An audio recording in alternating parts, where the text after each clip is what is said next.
The CEO picked the poorest girl in the slums as a stand-in lover, but he unexpectedly fell for her. Hi, my most beautiful, precious and loyal family, how are you today? This is your Mr. Peter, and I love you beyond what words can ever express. You are not just viewers, you are my heart, my soul, my reason for smiling every single day. My beautiful sisters and brothers, my precious daughters and sons, you are the light that brightens my darkest hours. I carry you deep in my soul, and I thank God for each of you. I would walk through fire for you because your love is everything to me. A beautiful and powerful prayer for you. May the heavens open wide and pour rivers of blessings over your life. May love kiss your heart every morning and peace hold your hand through every night. I pray joy follows you like your shadow and miracles visit your doorstep daily. May every tear be wiped away, every fear silenced by faith, and every dream come alive in perfect time. May your heart never break, your spirit never fall, and your light never dim. You are protected, cherished, favored, and forever wrapped in divine grace. Nothing will stop the blessings meant for you. You are chosen, you are loved, and you are never alone. Thank you, my precious family, for your unshakable love and support. You lift me when I'm low and you give me strength I didn't know I had. With your love, we will rise higher than ever. From the bottom of my soul, I thank you. Let's show the world the power of our family. Can we reach 1,000 likes on this video? I believe in you because we are a family that moves mountains with love. Please like, comment and share because together we are unstoppable, unbreakable and forever connected. Let's begin with all the love in the world, my beautiful family.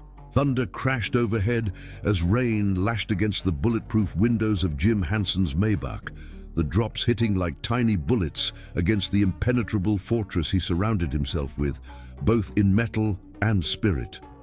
The luxury vehicles, headlights sliced through the gloom of the city's most notorious neighborhood, illuminating crumbling buildings spray-painted with territorial gang symbols. Mr. Hanson, this isn't the route I programmed. Davis, his driver of 7 years, said nervously, knuckles white against the steering wheel. The GPS rerouted us through here because of the multi-car pileup on the expressway. Jim's jaw tightened as he glanced up from his tablet, displaying the final projections for the Japanese merger, the deal that would cement his legacy as the most formidable CEO under 40. At 34, he'd built Hanson Tech empire from the smoking ruins of his father's bankrupted company into a technological behemoth valued at $16 billion. His ruthlessness in business had earned him the moniker the Wolf of Wall Street, a title he wore like armor, along with his hand-tailored Tom Ford suits.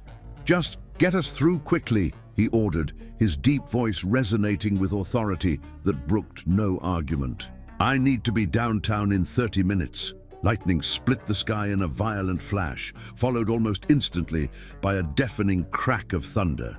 The Maybach shuddered, sputtered, and then died completely, coasting to a stop beneath a broken streetlight. What the hell? Jim demanded, ice-blue eyes narrowing dangerously. I don't understand, sir. The car was just serviced yesterday. Davis frantically tried the ignition, but the engine remained silent. Jim's hand tightened around his phone, ready to unleash his frustration, when movement outside caught his eye. Through the rain-streaked window, he spotted 3 men surrounding a solitary figure at a bus stop across the street. Even through the downpour, he could make out their aggressive postures and the glint of something metallic, a knife or gun, in one man's hand. The figure they encircled wasn't cowering as expected. Instead, despite being outnumbered and at least a head shorter than her harassers, a young woman stood fierce and unmoving. Behind her, partially protected by her slim body, an elderly homeless man clutched his meager possessions, while a small girl clung to the woman's rain-soaked jacket. Give us the old man's bag, pretty thing, and maybe we'll let you ride with us somewhere dry, the tallest assailant taunted, reaching toward her face. What happened next stunned Jim. The woman slapped the man's hand away with lightning speed. "Touch me again, and you'll pull back a stump," she said, her voice carrying through the storm with a clarity that suggested she meant every word. "He's just a veteran trying to stay dry. Leave him alone."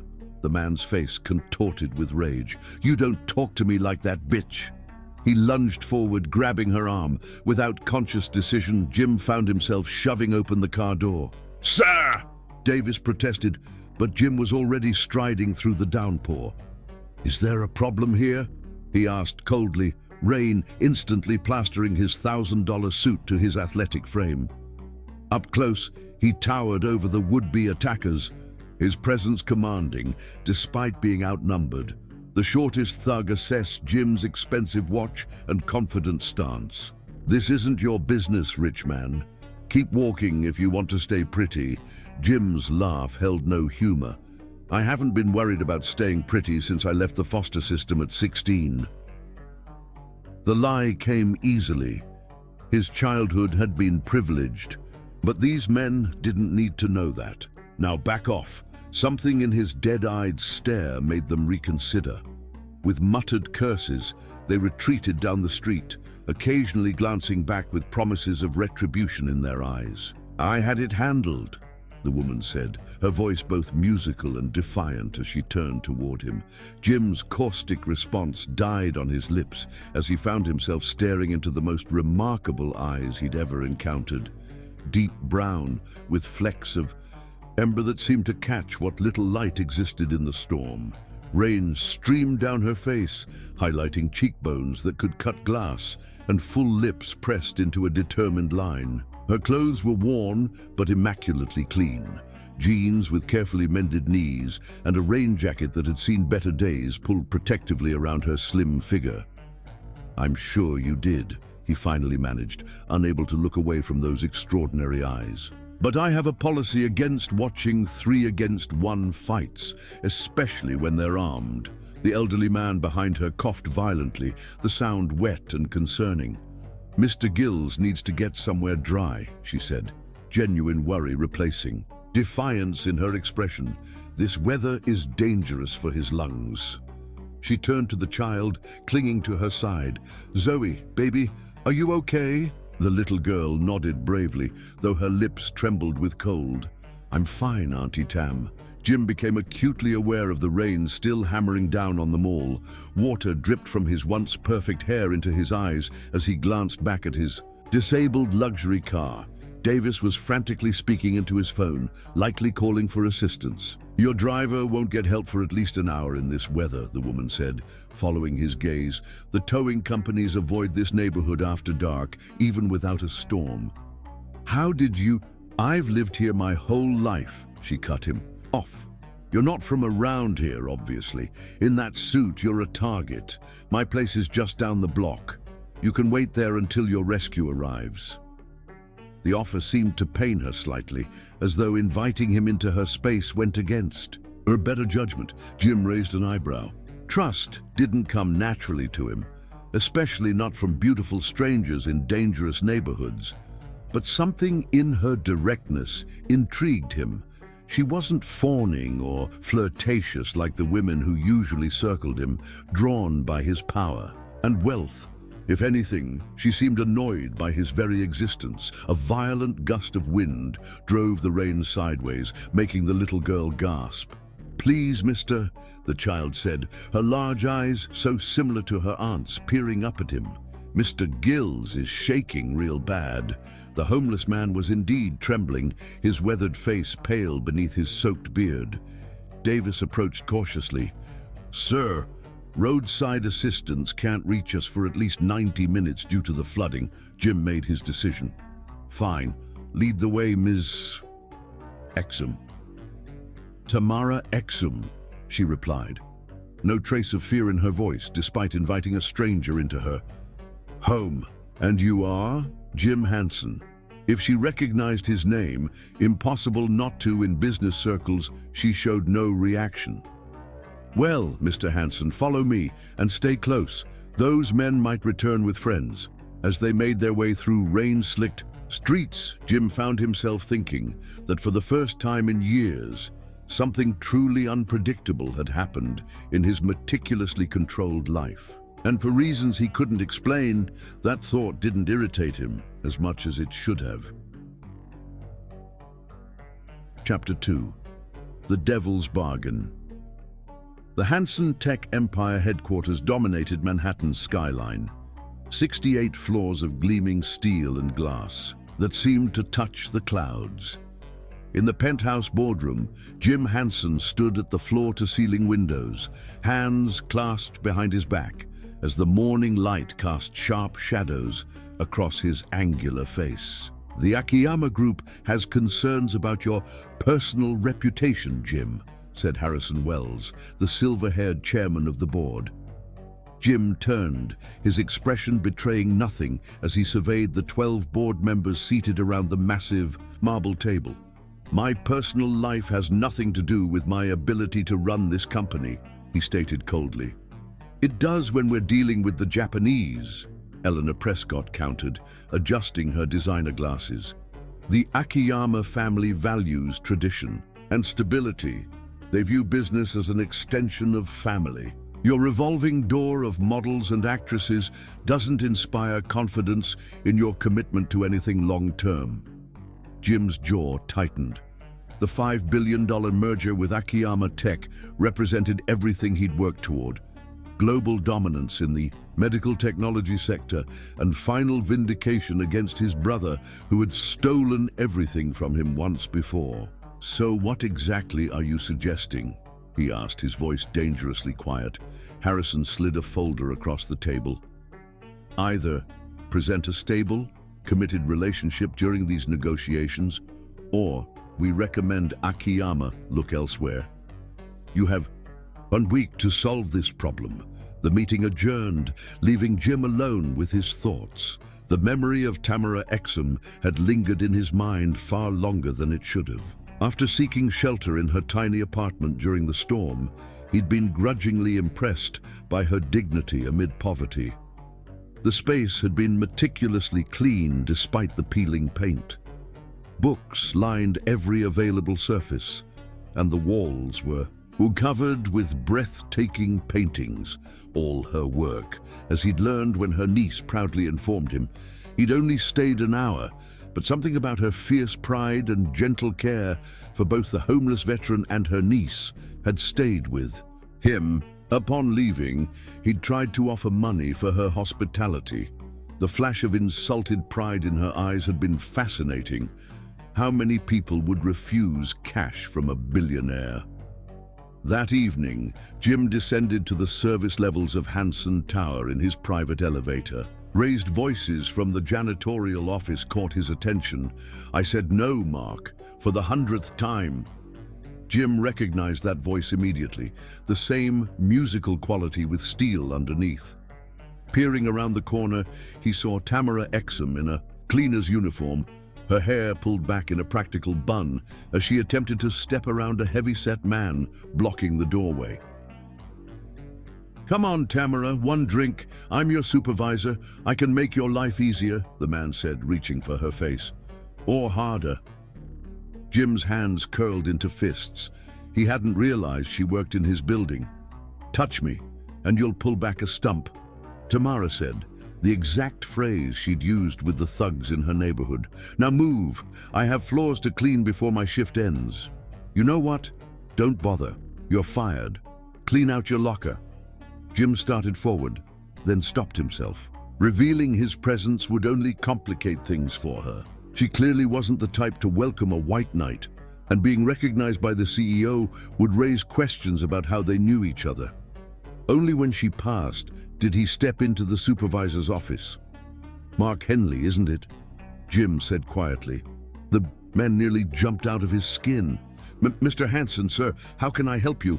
"You can help me by clearing out your desk. You're fired." As Henley stammered protests, Jim was already walking away, his mind racing.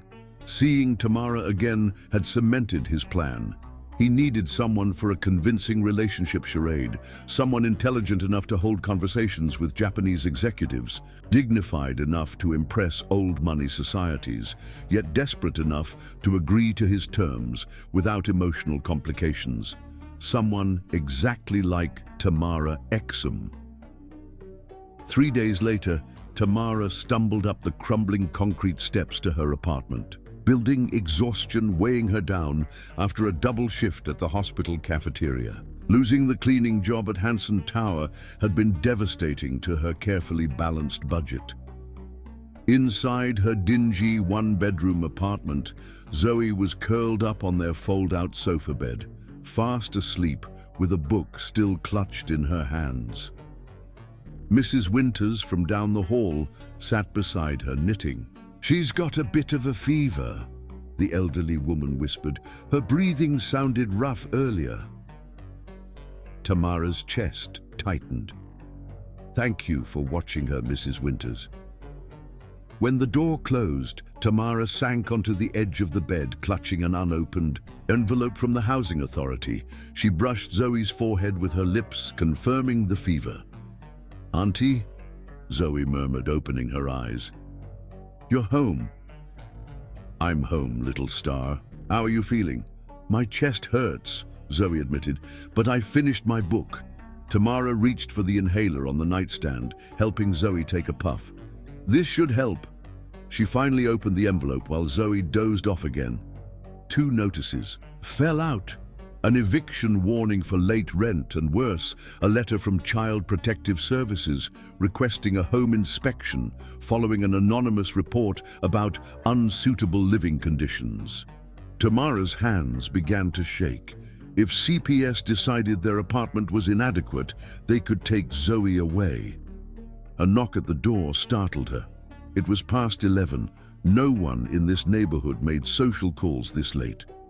Through the peephole, she was shocked to see Jim Hansen standing in her hallway, immaculate in a charcoal suit despite the late hour. She opened the door just enough to look through the crack, keeping the security chain in place. "Mr. Hansen, are you lost again?" His lips curved slightly. "No, Ms. Exum.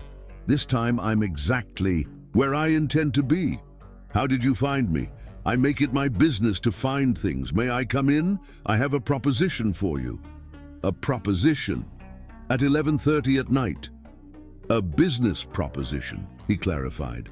"One that could solve your current financial difficulties." A coughing fit from inside the apartment interrupted her response. Zoe's breathing had become more labored, the wheezing audible even through the door. Concern flashed across Jim's previously impassive face. "Your niece sounds like she needs medical attention." Tamara hesitated only a moment before closing the door to release the chain, then reopening it. "Wait here." Zoe's lips had taken on a bluish tinge, her breathing increasingly strained despite the inhaler treatment. Panic rose in Tamara's throat. The emergency room visit would cost hundreds they didn't have. But Zoe's health came first. When she turned to grab her purse, she found Jim already inside, assessing the situation. "She needs a hospital," he said, pulling out his phone. "I'll have my driver here in 3 minutes." True to his word, a sleek black SUV appeared below her window moments later. Jim led the way downstairs, clearing a path through the dingy hallway as if he was still in his corporate tower. "Children's Hospital," he instructed his driver. "Use the lights." As they sped through the night, Tamara cradled Zoe against her, just whispering reassurances. "Why are you helping us?" she finally asked. "Let's just say I'm investing in our future discussion. Besides, I dislike owing debts. You don't owe us anything for letting you wait out a storm." His ice blue eyes met hers. "I never said the debt was to you." At the hospital, Jim strode to the reception desk, and with a few quiet words and a flash of a platinum card, had specialists rushing toward them. "They're prepping a private room," he informed her. "The head of pediatric pulmonology is on his way in." "I can't afford..." "Consider it handled," he cut her off. "I don't accept charity." Good, because I don't offer it. What I'm offering is a business arrangement, one that would ensure Zoe receives the best medical care available, that you keep custody of her, and that you never have to worry about money again. Tamara crossed her arms. What exactly are you proposing, Mr. Hansen? $2 million, he said bluntly. Tax-free, for 1 year of your time.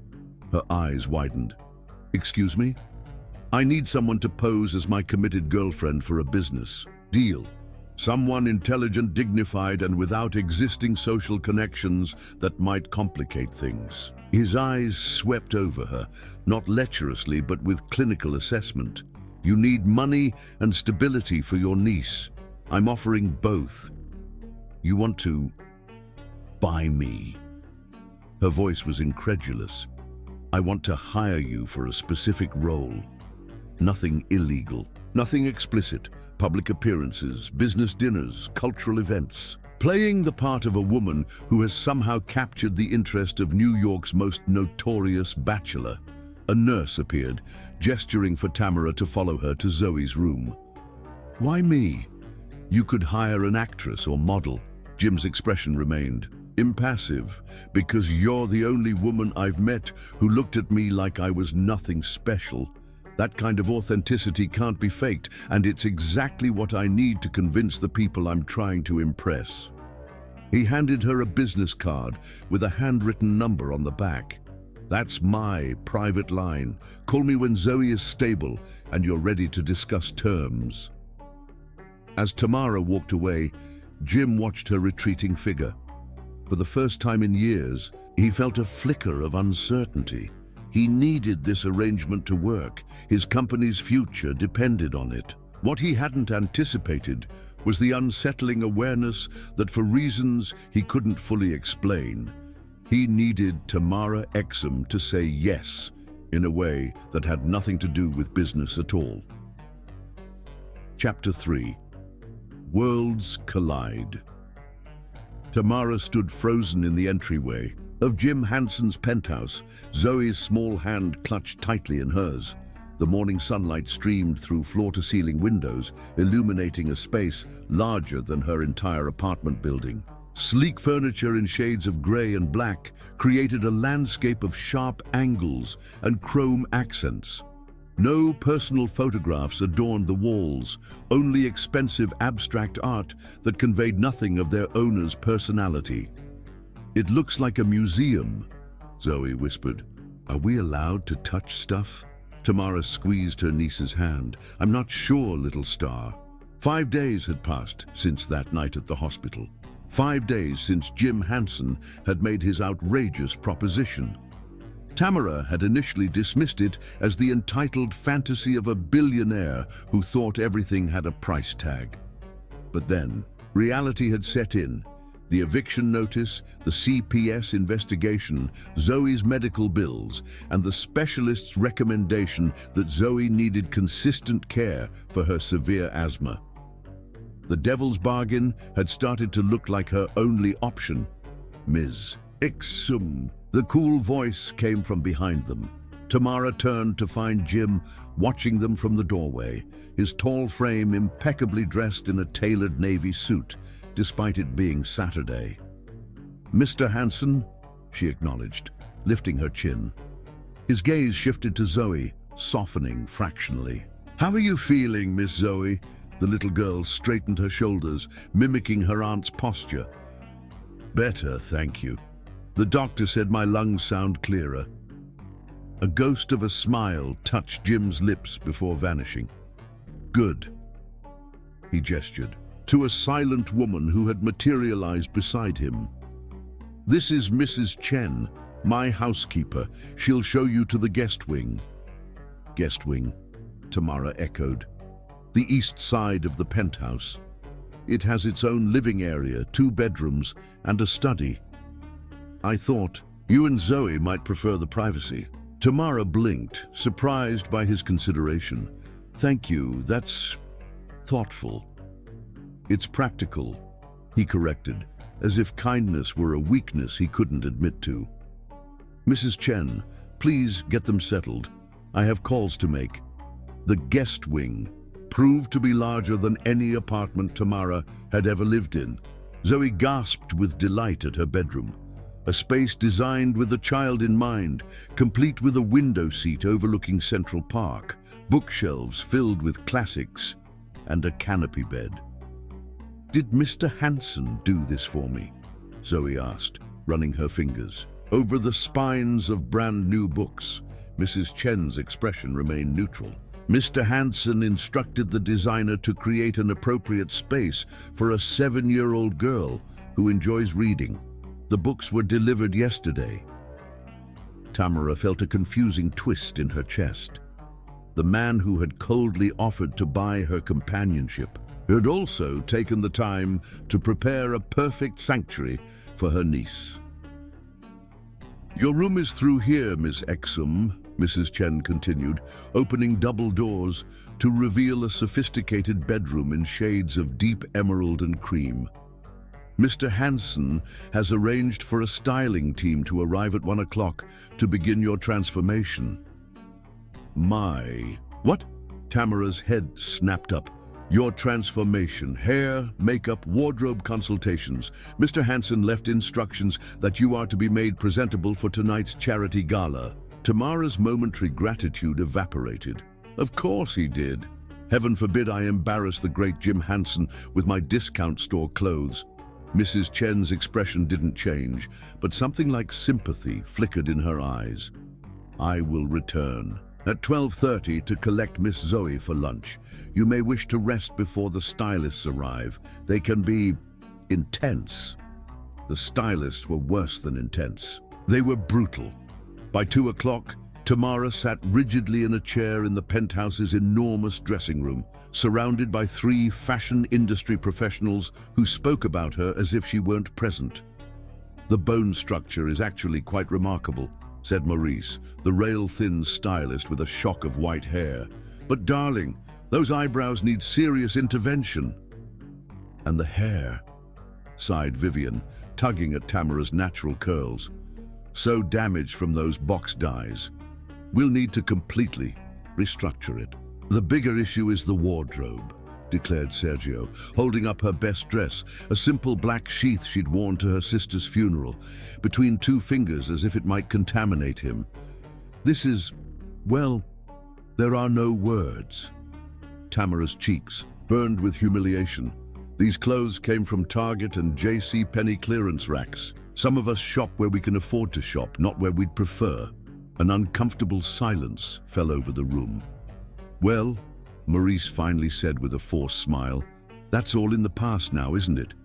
By the time we're finished with you, no one will believe you weren't born with a silver spoon in your perfect mouth. I don't want people to think I was born with a silver spoon," Tamara replied, standing up. "I'm proud of where I come from and what I've survived." "That's all very inspirational, darling," Vivian said condescendingly, "but Mr. Hanson was explicit about your presentation requirements. You need to look like you belong in his world." "And what exactly does that entail?" a deep voice asked. From the doorway, all 3 stylists froze as Jim entered the dressing room, his cold gaze sweeping over the scene. "Mr. Hanson," Maurice gushed, "we were just discussing the comprehensive renovation needed to make Ms. Exum suitable for..." "For what?" Jim interrupted, his voice dangerously soft. "For being seen with me? For being photographed at my side?" "Well, yes," Sergio stammered. "The dress she brought isn't remotely appropriate for tonight's gala. Ms. Exum doesn't need renovating," Jim cut in, his eyes never leaving Tamara's face. "She doesn't need restructuring or reinventing. You're all fired." "What?" Vivian gasped. "You heard me. Get out." Jim's tone left no room for argument. "Send your invoices for the time spent here today, then find other clients to insult." When the door closed behind them, Jim and Tamara were left alone in the cavernous dressing room. "Why did you do that?" she asked quietly.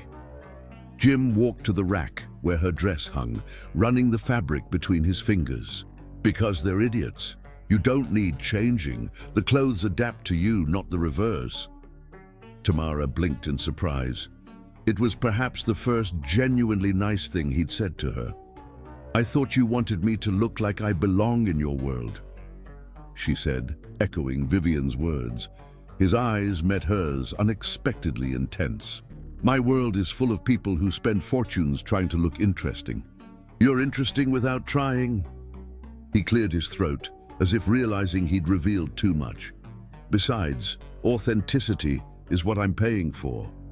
Those three would have erased everything genuine about you." Jim pulled out his phone, typing rapidly. "I've contacted Alexandra Chen. She's the best stylist in the city, but also the most discreet. She'll bring options that complement you rather than transform you.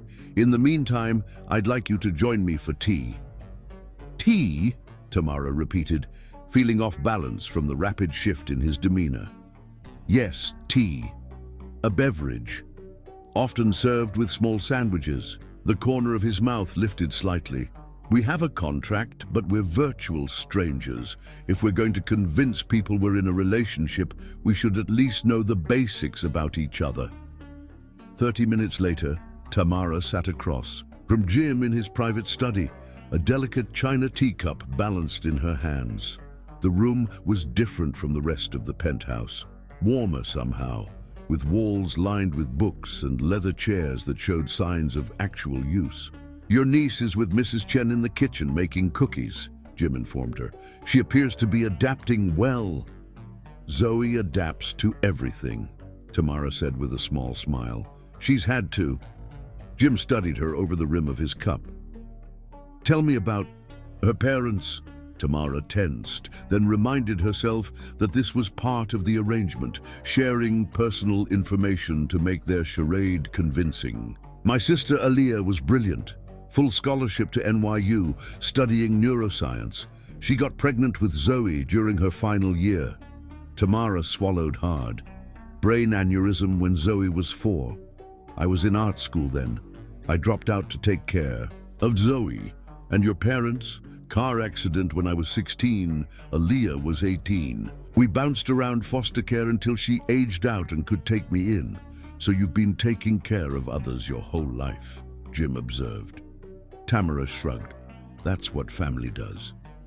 His eyes darkened momentarily. "Not all families." "What about yours?" she asked. Jim's posture stiffened. "My mother lives in Connecticut. We speak quarterly, primarily about her charitable foundation commitments. My father died 10 years ago. I have a brother, Marcus. We're not in contact." Tamara sensed there was much more to that story, but Jim's closed expression warned against probing deeper. "So, this charity gala tonight. What exactly is expected of me?" "The annual Heartwood Foundation Gala, supporting children's medical research," Jim explained, seemingly relieved by the shift to business. $5,000 a plate, black tie. You'll meet various business associates, politicians, socialites. Most importantly, Akira Akiyama and his wife Midori will be there. They're the Japanese tech moguls I need to impress." "And how do we explain our sudden relationship?" Tamara asked practically. "I've had my PR team plant a story that we've been dating discreetly for months. Your background has been adjusted for public consumption." "Adjusted how?" "You're still Tamara Exum, still Zoe's guardian, but officially you're a successful art consultant who specializes in discovering emerging talent from underprivileged communities." Tamara raised an eyebrow. "Creative. It's close enough to the truth to be believable. You do have artistic talent, I saw your paintings, and you'll need a plausible career that explains your schedule flexibility." The intercom buzzed. "Mr. Hansen, Ms. Chen has arrived with the wardrobe selections. Send her to the guest wing," Jim instructed. "I have work to finish before tonight." Tamara rose as well. "Mr. Hansen, thank you for firing those stylists and for creating such a beautiful room for Zoe." He paused at the door, his expression carefully neutral. "Don't thank me, Ms. Exum. This is a business arrangement, nothing more. My priority is ensuring you can perform your role effectively, comfortable, Accommodations and appropriate styling are simply practical considerations. The warmth that had been building between them cooled instantly. "Of course," Tamara replied stiffly. "Practical considerations. I won't forget my place in this arrangement again." Something flashed in Jim's eyes, regret, perhaps, before his mask of indifference returned. 8 o'clock. We leave at 8. The ballroom of the Plaza Hotel glittered with crystal chandeliers and the jewelry of New York's elite. Tamara stood at the entrance beside Jim, her heart racing beneath the sophisticated simplicity of her gown, a deep emerald silk that Alexandra Chen had selected. "Ready?" Jim murmured, his large hand settling at the small of her back. "As I'll ever be," Tamara replied, trying to ignore the warmth of his touch through the thin silk. The contract she had signed that afternoon was clear: $2 million for 1 year of pretending to be in love with Jim Hansen. No actual physical relationship required, but the appearance of genuine affection was essential. Nothing in their contract explained the jolt of electricity she felt as they entered the ballroom together, his hand guiding her protectively through. The crowd. "Jim, there you are," called a statuesque blonde, air-kissing both his cheeks. "Everyone's been wondering if you'd grace us with your presence tonight." "Wouldn't miss it, Victoria," Jim replied smoothly. "May I introduce Tamara Exum, my girlfriend?" Victoria's eyebrows rose fractionally. "Girlfriend? How unexpected." Her gaze swept over Tamara assessingly. "I don't believe we've met in the circuit before, dear." "Tamara prefers substance over socializing," Jim said, before Tamara could respond. "She's been instrumental in launching several artists from her community development programs." "How fascinating," Victoria replied with practiced enthusiasm. "You must tell me all about your community work." The condescension in her tone sparked something in Tamara. "I'd love to, Victoria. Have you ever been to the Art Space Gallery in Brooklyn? They're featuring an extraordinary exhibition on urban expression that challenges conventional perspectives on worth and beauty." Victoria blinked, clearly surprised by Tamara's articulate response. "I can't say that I have." "You should visit. It might expand your definition of art beyond what matches your sofa." Tamara maintained her pleasant smile while delivering the subtle barb. Jim's hand tightened slightly on her waist, but when she glanced up, she caught a rare flash of amusement in his eyes. As the evening progressed, Tamara found herself surprisingly at ease navigating Jim's world. Her genuine interest in art and literature gave her common ground with many of the guests, while her direct honesty provided a refreshing contrast to the practiced social niceties around her. She was discussing a recent exhibition with the director of the Metropolitan Museum when Jim appeared at her side, tension evident in the set of his shoulders. "The Akiyamas have arrived," he murmured, his breath warm against her ear. "This is why you're here. Follow my lead." He guided her across the room to where an elegant Japanese couple stood conversing with the mayor. Akira Akiyama was smaller than Jim, but carried himself with unmistakable authority. His wife Midori exuded graceful sophistication in a traditional kimono, reimagined as a modern evening gown. "Akiyama-san, Midori-san," Jim greeted them with a respectful bow. "It's an honor to have you join us tonight." "Hansen-san," Akiyama returned. The bow. "We were just discussing your generous donation to tonight's cause." "Children's medical research is a priority for both Tamara and me," Jim replied, drawing her closer to his side. "May I introduce Tamara Exum, my partner?" Tamara bowed as Alexandra had coached her. "It's a pleasure to meet you both." Midori studied her with intelligent eyes. "Hansen-san has never brought a partner to business functions before. You must be very special." The directness of the statement caught Tamara off guard. She glanced at Jim, seeing the subtle tension in his jaw. The connection was unexpected, Tamara replied honestly, finding refuge in the partial truth. Sometimes the most meaningful relationships come when we least anticipate them. Something in her response seemed to satisfy Midori, whose eyes crinkled slightly at the corners. Yes, exactly so. The arranged matches often fail, while the unexpected ones flourish. My own marriage was quite scandalous in its time, a businessman's daughter choosing a young entrepreneur over her father's choice. Akira smiled fondly at his wife. 40 years later, her father finally admitted his mistake. As the conversation flowed easily between them, Tamara felt Jim's tension gradually easing. His hand remained at her back, his thumb occasionally tracing small circles against her silk-covered spine, a gesture that seemed almost unconscious, yet sent warmth spiraling through her. Later that night, as their car glided through the sleeping city back toward Jim's penthouse, Tamara found herself unexpectedly content. The evening had been exhausting but exhilarating in its way. "You were remarkable tonight," Jim said quietly, breaking the comfortable silence. The Akiyamas were impressed, particularly Midori. "She's quite perceptive," Tamara observed.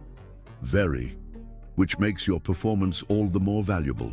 Jim's gaze was unreadable in the dim light of the car.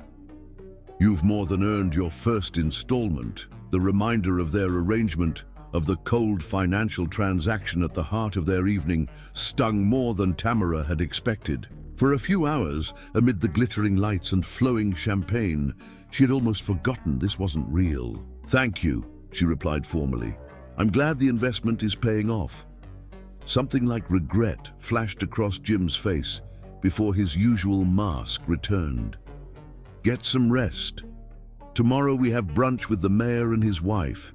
The real work is just beginning." As Tamara lay in her new bedroom later that night, listening to the unfamiliar silence of luxury, no sirens, no arguing neighbors, no radiator clanking, she wondered what she had gotten herself into. Playing Jim Hanson's lover for a year had seemed straightforward when desperation clouded her judgment. Now, with the memory of his hand on her back and the rare glimpses of humanity beneath his cold exterior, she feared the lines between performance and reality might blur dangerously before their contract ended. Chapter 4.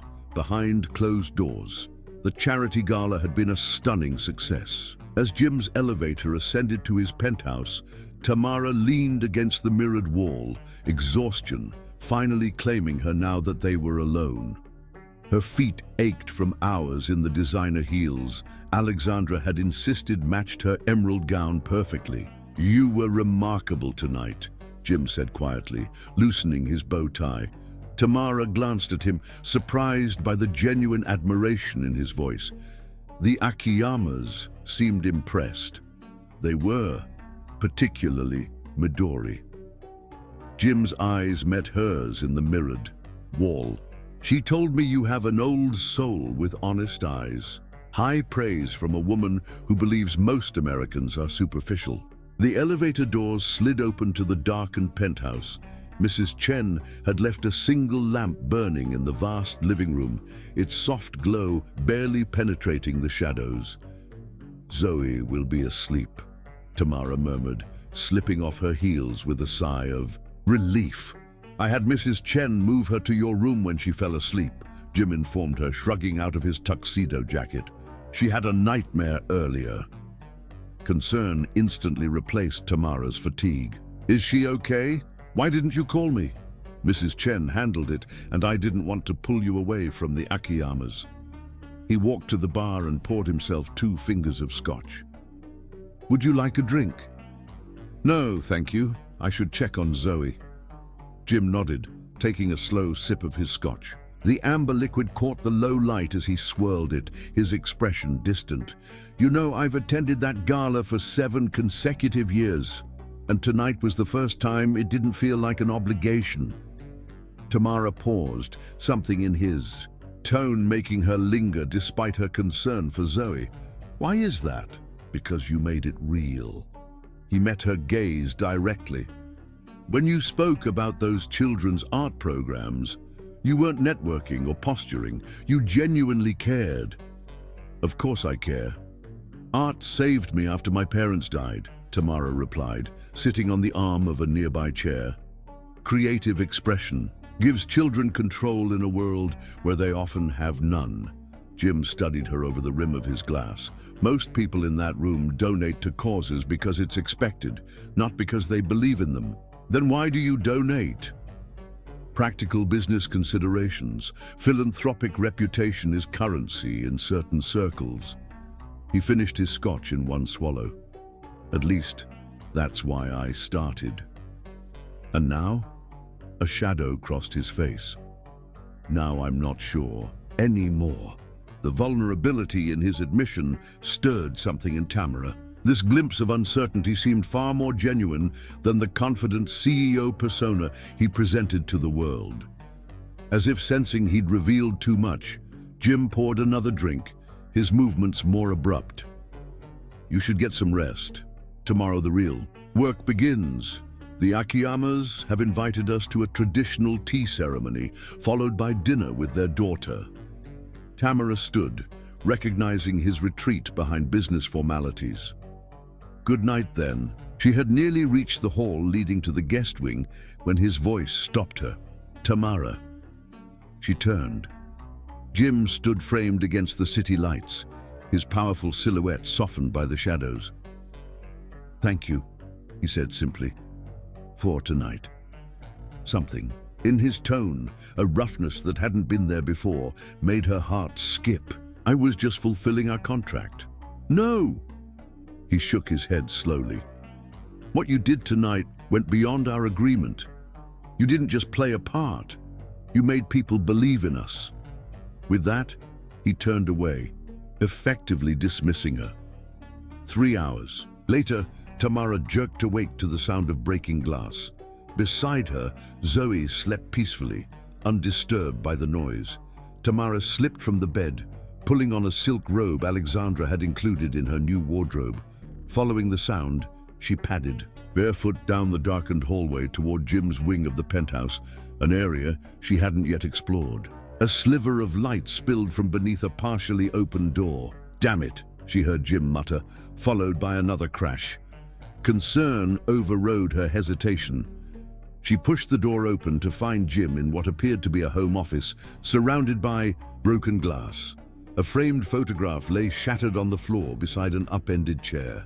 Jim himself stood by the window, his back to her, shoulders rigid with tension. "Are you okay?" she asked softly. He spun around, surprise quickly masked by annoyance. "You shouldn't be in here." Tamara took in the scene, the tumbler of scotch in his hand, the disheveled hair suggesting he'd been running his fingers through it repeatedly, the wild look in his usually controlled eyes. "I heard breaking glass," she explained, stepping carefully around the shards. "I was worried." "Well, don't be, I'm fine." He knocked back the remaining scotch. "Just a bad dream." Tamara glanced at the broken picture frame. From her angle, she could make out a younger Jim standing beside another man with similar features, presumably the brother he'd mentioned not being in contact with. "Do you want to talk about it?" she asked. "About what? How my brother fucked my fiancée the night before our wedding?" The crude words seemed torn from him against his will. "Or how they're married now with a kid on the way." "Which part would you like to discuss, Ms. Exum?" The bitterness in his voice was raw, revealing wounds far deeper than his controlled exterior suggested. "I'm sorry," she said simply. Jim laughed, a harsh sound devoid of humor. "Don't be. It taught me a valuable lesson about trust and family. Both are liabilities in this world." He poured another scotch, his movements slightly unsteady. Tamara realized he was more intoxicated than she'd initially thought. "How long ago?" she asked gently. 2 years, 4 months, 16 days. He raised his glass in a mock toast. "Not that I'm counting." Tamara approached him carefully, aware she was treading on dangerous ground. In the dim light, With his defenses lowered by alcohol and nightmares, Jim looked almost human, vulnerable in a way she hadn't thought possible. "You should get some sleep," she suggested. "The Akiyamas—" "Fuck the Akiyamas," Jim interrupted, moving closer to her. "Fuck the merger. Fuck the company." His ice-blue eyes locked onto hers with unsettling intensity. "Do you know why I picked you, Tamara?" The sudden shift made her wary. "Because I need the money. Because you're real." He reached out, his fingers brushing a curl from her face with surprising gentleness. "Everyone else in my world is playing a part, but you stand in a room full of people with 10 times your net worth and challenge them without blinking." His touch lingered on her cheek, sending an unwelcome warmth through her body. The contract explicitly prohibited any romantic involvement, yet here in the shadows, with his guard down, something dangerous sparked between them. "You're drunk," she said softly, stepping back. "Not drunk enough to forget our arrangement," he replied, a bitter edge returning to his voice, "but drunk enough to wonder what it would be like if this wasn't just business." His gaze dropped to her lips. "If we hadn't signed all those papers with all those rules." Before she could respond, he closed the distance between them, one hand cupping her cheek. "We should practice," he murmured, "for authenticity's sake. The Akiyamas will expect us to look like we're in love." His face was inches from hers, his breath warm against her lips, scotch-scented but not unpleasant. For one dizzying moment, Tamara found herself leaning into his touch, curiosity and attraction warring with her better judgment. Then his words registered, "For authenticity's sake," and reality crashed back. This wasn't about her. She was merely a prop in his business deal, nothing more. The sting of his casual objectification broke the spell. Tamara pulled away, then, on instinct, slapped him hard across the face. The sharp sound seemed to shock them both. "I won't be used to bandage your emotional wounds," she said, her voice steady despite the trembling in her limbs. "I agreed to play a part in public, not to be your private therapy session." Jim stared at her, a red mark blooming on his cheek. Rather than the anger she expected, something like respect flickered in his eyes, then shame. "You're right," he said finally, running a hand through his already disheveled hair. "That was inappropriate. I apologize." The formal words seemed inadequate after the intensity of the moment, yet Tamara sensed they represented a rare concession. "For him, get some sleep," she repeated, moving toward the door, "and drink some water. Those Japanese tea ceremonies are brutal with a hangover." She was almost to the hallway when his voice stopped her again. "Would it have been different?" he asked quietly. "If we'd met some other way?" Tamara paused, her back to him. "Maybe," she admitted, "but we didn't. Good night, Mr. Hanson." As she walked back to her room, Tamara tried to ignore the lingering warmth where his fingers had touched her skin. This arrangement was already complicated enough without adding unwanted attraction to the mix. In her bedroom, she slipped back beside Zoe, drawing comfort from her niece's peaceful breathing. The little girl had been through so much already. Tamara couldn't risk their security by developing genuine feelings for a man who viewed emotions as weaknesses and relationships as business transactions. Yet, as sleep finally claimed her, Tamara couldn't quite forget the glimpse of real pain she'd seen in Jim Hanson's eyes, or the treacherous way her heart had responded to it. Chapter 5. Cracks in the armor. Morning sunlight filtered through the traditional rice paper screens of the Japanese tea house, casting delicate patterns across the tatami mats. Tamara knelt beside Jim, trying to maintain the proper formal posture despite the pins and needles developing in her legs. Across from them, Akira and Midori Akiyama watched with subtle scrutiny as the tea master performed the centuries-old ceremony with meticulous precision. Jim's demeanor betrayed no hint of his drunken vulnerability from the night before. Dressed in an impeccable charcoal suit, he appeared entirely at ease in the formal setting, his face a mask of respectful interest. Only Tamara, hyper-aware of him after their encounter, noticed the slight tension in his jaw and the careful way he avoided direct eye contact with her. "Hansen-san," Akiyama said quietly as the tea master presented the matcha, "your partner adapts well to our customs." Jim inclined his head. Tamara has always embraced cultural experiences with genuine appreciation. Tamara accepted the earthenware bowl with both hands, performing the customary 3 turns before sipping as Alexandra had coached her during their rushed morning preparation. The bitter green tea coated her tongue, but she maintained her serene expression. "You have studied our traditions," Midori observed with approval. "I believe understanding traditions helps us connect across differences," Tamara replied. The words came naturally, despite her nervousness about saying the wrong thing. Midori's eyes sparkled with interest, a thoughtful perspective. "How long have you and Hansen-san been together?" Tamara felt Jim stiffen imperceptibly beside her. They had rehearsed their story, but this direct question from Midori seemed designed to test them. "We've known each other for 8 months, Tamara answered, allowing a small, affectionate smile to form. "Though Jim kept our relationship private initially, he's protective of his personal life." "Understandable, with the media attention you receive," Akira nodded to Jim. "Though I must admit, we were surprised. Your reputation suggested you preferred more temporary arrangements." The delicate challenge hung in the air. Jim's hand found Tamara's, his fingers intertwining with hers in a practiced motion they had rehearsed.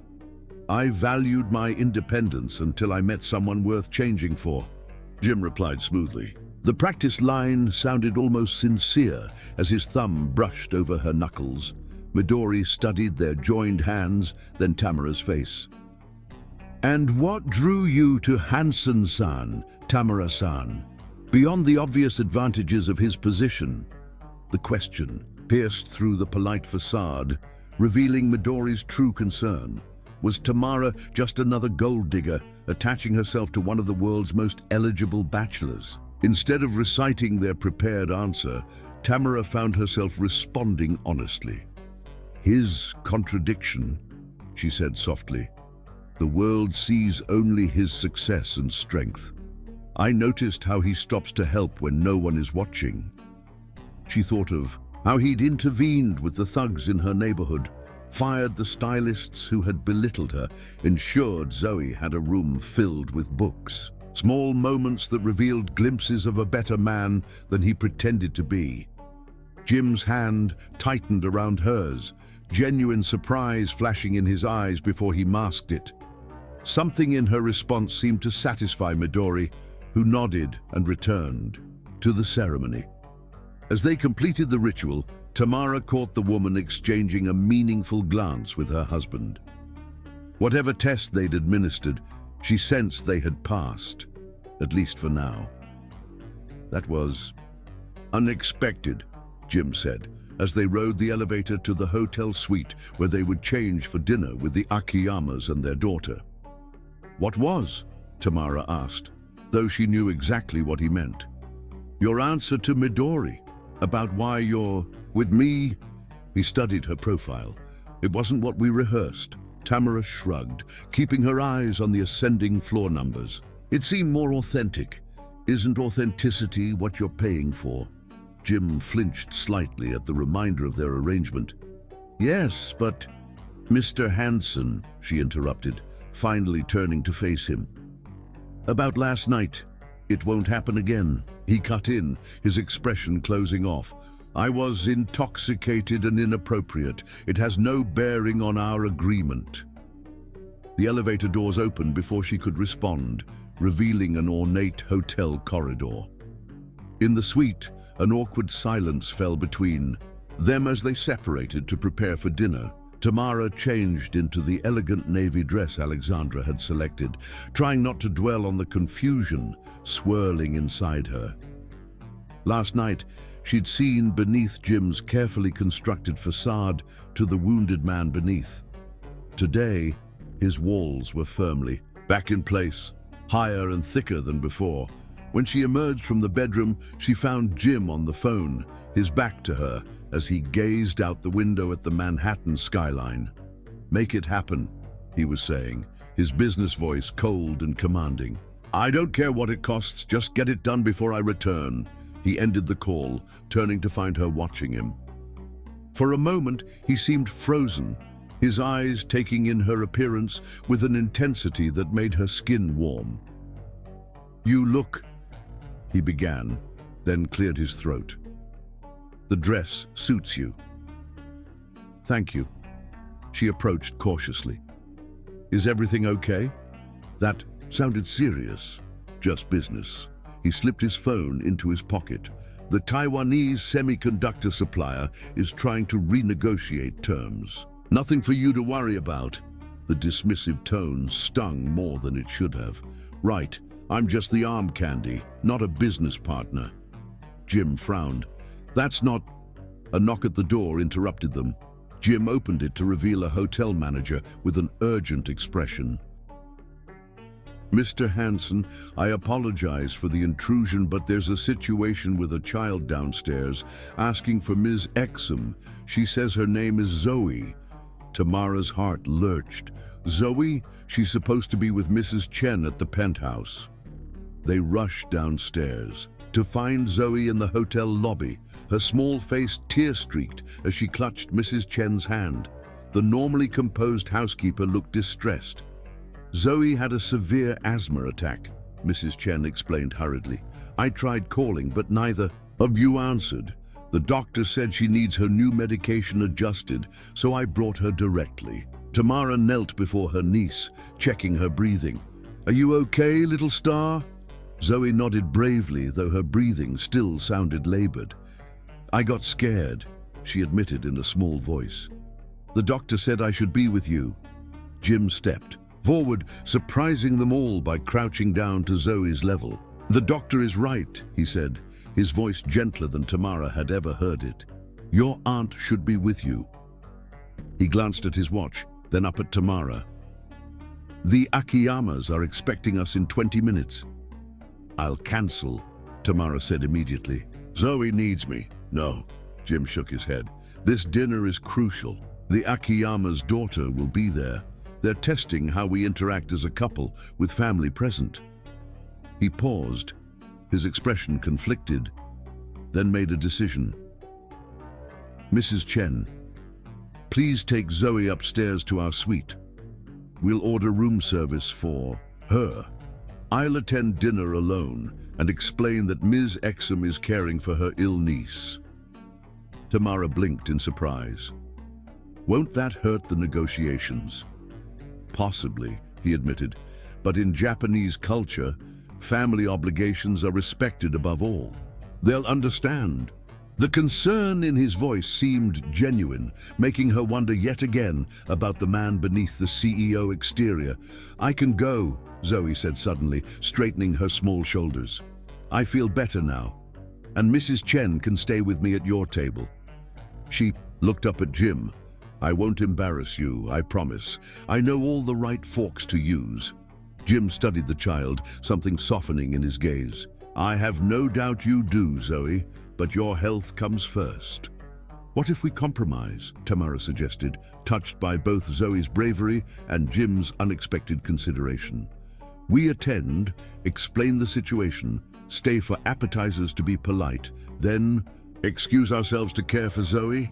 Jim nodded slowly. "That could work." The gesture of appearing together even briefly would maintain the relationship image while demonstrating proper family priorities. "Then it's settled," Tamara said, rising. "Zoe, are you sure you're feeling well enough?" The little girl nodded solemnly. "I want to help." Jim surprised them again by gently ruffling Zoe's curls. "You're quite the negotiator, Miss Zoe. You might have a future at Hansen Tech." The child beamed at him, and something twisted in Tamara's chest at the sight. The Akiyamas were remarkably understanding about their abbreviated dinner. Even more surprising, was their daughter Hannah's immediate rapport with Zoe. The two girls chatted enthusiastically about books while the adults discussed business over appetizers. Family health must always take priority, Akira said approvingly when Jim explained they would need to leave early. It speaks well of you both that you care for the child together. As they prepared to depart, Midori took Tamara aside. Children see truth that adults miss, she said cryptically, nodding toward Zoe, who was laughing at something Jim had said. Your niece trusts Hansen-san. This says more than any business proposal.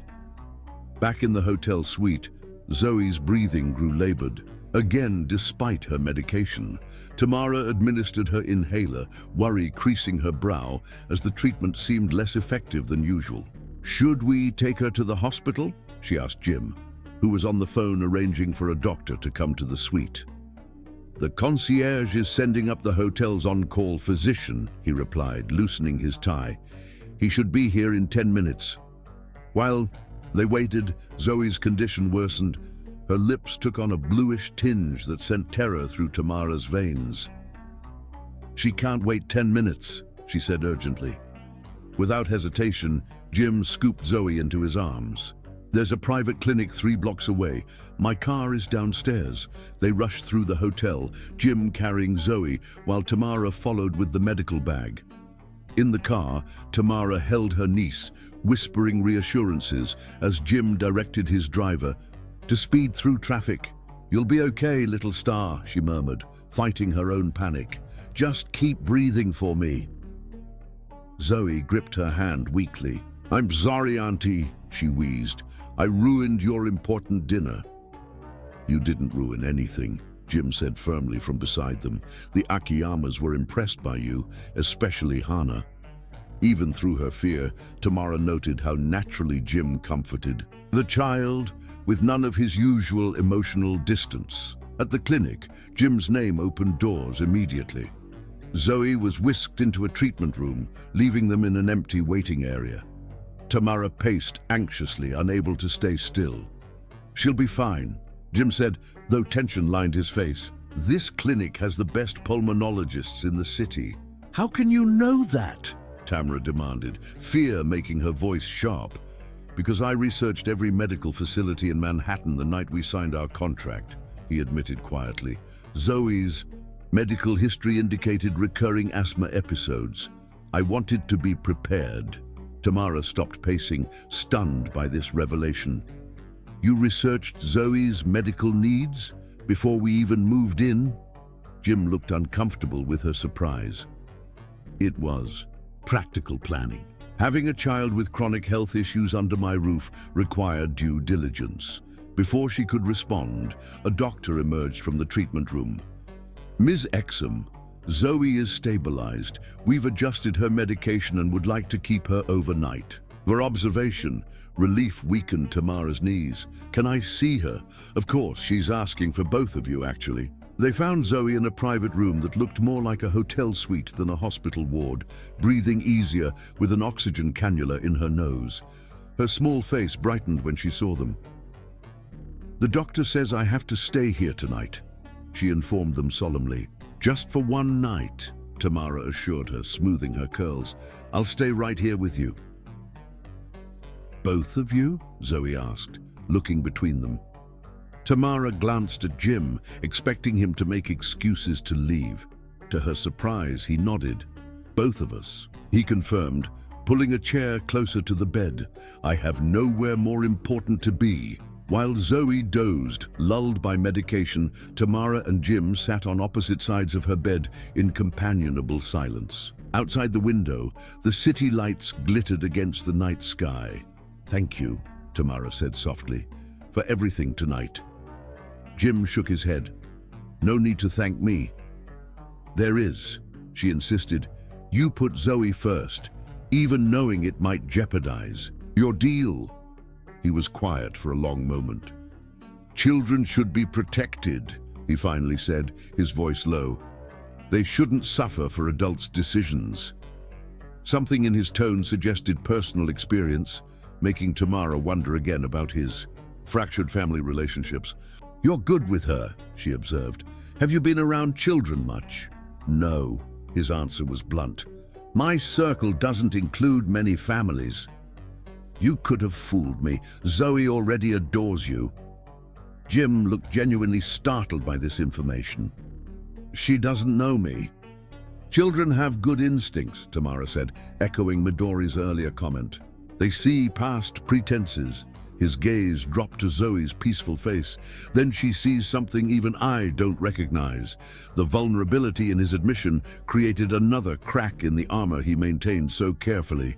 Tamara found herself reaching across the bed, her fingers brushing his hand where it rested near Zoe's. Maybe she sees the man you could be instead of the one you think you have to be. Jim stared at their touching hands, then slowly turned his palm upward, allowing her fingers to rest against his. The simple contact felt more intimate than his attempted kiss the night before. "The man I could be," he repeated softly, as if testing a foreign concept. His eyes lifted to hers. The usual ice melted into something warmer. "And what man is that?" Tamara, the use of her first name, spoken with such genuine curiosity, made her heart beat faster. She was treading dangerous ground again, but something compelled her to answer honestly. "Someone who doesn't equate vulnerability with weakness. Someone who remembers that success isn't measured by acquisition, but by connection."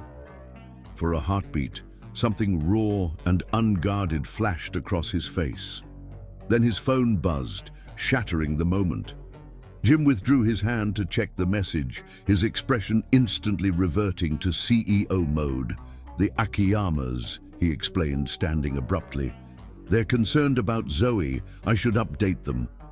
He stepped out of the room to make the call, leaving Tamara to wonder if she had imagined the momentary connection between them. When he returned minutes later, his walls were firmly back in place. "I've arranged for us to stay here tonight," he informed her in a businesslike tone. "The adjoining room has been prepared. The specialist will see Zoe first thing in the morning." "Jim," Tamara said softly, using his first name deliberately. "What just happened between us was nothing," he interrupted, not meeting her eyes. "Professional concern for a child under my temporary care. Nothing more." The dismissal stung more than it should have, reminding her forcefully of their contractual relationship. "Right," she said stiffly. "Just business." But as she watched him settle back into the chair, his eyes vigilant over Zoe's sleeping form, Tamara couldn't help, wondering who he was trying harder to convince, her or himself. Chapter 6. The Heart Beneath the Ice. 1 month after moving into Jim's penthouse, Tamara stood in his office staring at an uncashed stack of her salary checks, totaling nearly $250,000. "Why haven't you deposited these?" Jim's voice startled her from the doorway, his piercing blue eyes studying her intently. Tamara met his gaze unflinchingly. "It feels wrong now. It's business, Tamara. Our agreement." "Is it still just business?" she challenged softly. "When you look at me across the dinner table, when you help Zoe with her homework at midnight, when your hand lingers on mine a moment too long, is that all business too?" Something flickered in Jim's eyes. Uncertainty, perhaps, or a vulnerability he couldn't quite mask. Before he could respond, his phone chimed with an incoming message. "I have to leave," he said, retreating behind his professional demeanor. "The Akiyamas have invited us to their estate in Westchester this weekend for their daughter's birthday. Back for overnight. Alexandra will help with appropriate attire." As he turned to leave, Tamara called after him. "I saw your car at the Children's Hospital yesterday when I was volunteering with my reading program. You were there for hours." Jim froze, his back to her. "I had a meeting." For 3 hours. He turned slowly, his expression carefully guarded. "I'm funding new research on childhood asthma treatments. Does that satisfy your curiosity?" The revelation touched something deep in her chest. Why wouldn't you tell me that? Because it's not relevant to our arrangement. Or because you didn't want me to see that the ruthless CEO actually has a heart. Tamara stepped closer, watching emotions war across his face. Jim's jaw tightened. Don't mistake business interest for sentiment, Ms. Exum. Medical technology is Hansen Tech's primary market. With that, he was gone, leaving Tamara to wonder about the man beneath the armor who kept revealing himself in small, unexpected moments of kindness. The Akiyama estate blended traditional Japanese architecture with the lush forests of upstate New York. On the balcony of their guest suite, Tamara and Jim watched Zoe playing with Hana in the gardens below, their children's laughter drifting up on the evening breeze. The girls have become fast friends, Jim observed, standing close enough that their shoulders nearly touched. In casual clothes, dark jeans and a light sweater, he looked younger, more approachable. The rigid CEO persona had softened at the edges, revealing glimpses of a different man. A sudden gust of wind scattered Tamara's sketches from the nearby table, sending them fluttering over the balcony. Without hesitation, Jim vaulted over the railing, dropping 10 feet to retrieve them before they could blow away. When he returned slightly breathless, he handed her the recovered papers with surprising gentleness. "These are remarkable," he said, studying a drawing of Zoe reading. "You haven't mentioned your art since moving in. There hasn't been much time." "Make time," he said with unexpected firmness. "Talent like this shouldn't be neglected." Their moment was interrupted by Akira, Akiyama entering with a warm smile. After discussing dinner arrangements, Akira added, "I was sorry to learn of your estrangement from your brother, Hansen-san. Family connections should be treasured, even through difficulties." Jim's expression hardened instantly. "My family situation is private." After Akira departed, Jim remained rigidly still. How does he know about Marcus? Their background research must be thorough, Tamara suggested. Would reconciliation be so impossible? "You don't know what you're talking about," Jim snapped, ice returning to his voice. "Then help me understand. What happened with your brother that's so unforgivable?" "He took everything that mattered," Jim said, the words tearing free after months of careful control. "Claire, my fiancée, they'd been sleeping together for months while she planned our wedding. The night before our ceremony, I found them together in the house I'd bought for us." The raw pain in his voice made Tamara reach for him instinctively. This time, he didn't pull away. "I'm sorry," she whispered, her hand resting gently on his arm. Jim looked down at her touch, something shifting in his eyes. "We should get ready for dinner," he said, but his voice had lost its coldness. After an elegant dinner under the stars, their hosts retired early, leaving Jim and Tamara alone on their private garden terrace. Thunder rumbled in the distance as a storm approached. "You were remarkable tonight," Jim said quietly, watching her in the moonlight. "The Akiyamas are completely convinced by us. Are they convinced, or are they seeing something real?" Tamara asked, gathering her courage to voice what had been building between them for weeks. Before Jim could answer, lightning illuminated his face, revealing an unexpected vulnerability. Thunder followed, shaking the night as the storm broke around them. Tamara turned to check on Zoe, but Jim caught her wrist gently. "Tamara, wait." She looked back, finding his gaze intense, searching. "If things were different," he began hesitantly. "If we had met some other way." The rest of his question hung unspoken between them, but she understood. If they weren't bound by contract, if business and millions weren't involved, if they were just a man and woman drawn to each other. Jim's hand moved to cup her cheek, his touch gentler than she would have thought possible from those powerful hands. Slowly, he leaned down until their lips were a breath apart. "Tell me to stop," he whispered, his voice rough with restrained desire. Tamara knew she should. Their contract explicitly prohibited this crossing of lines.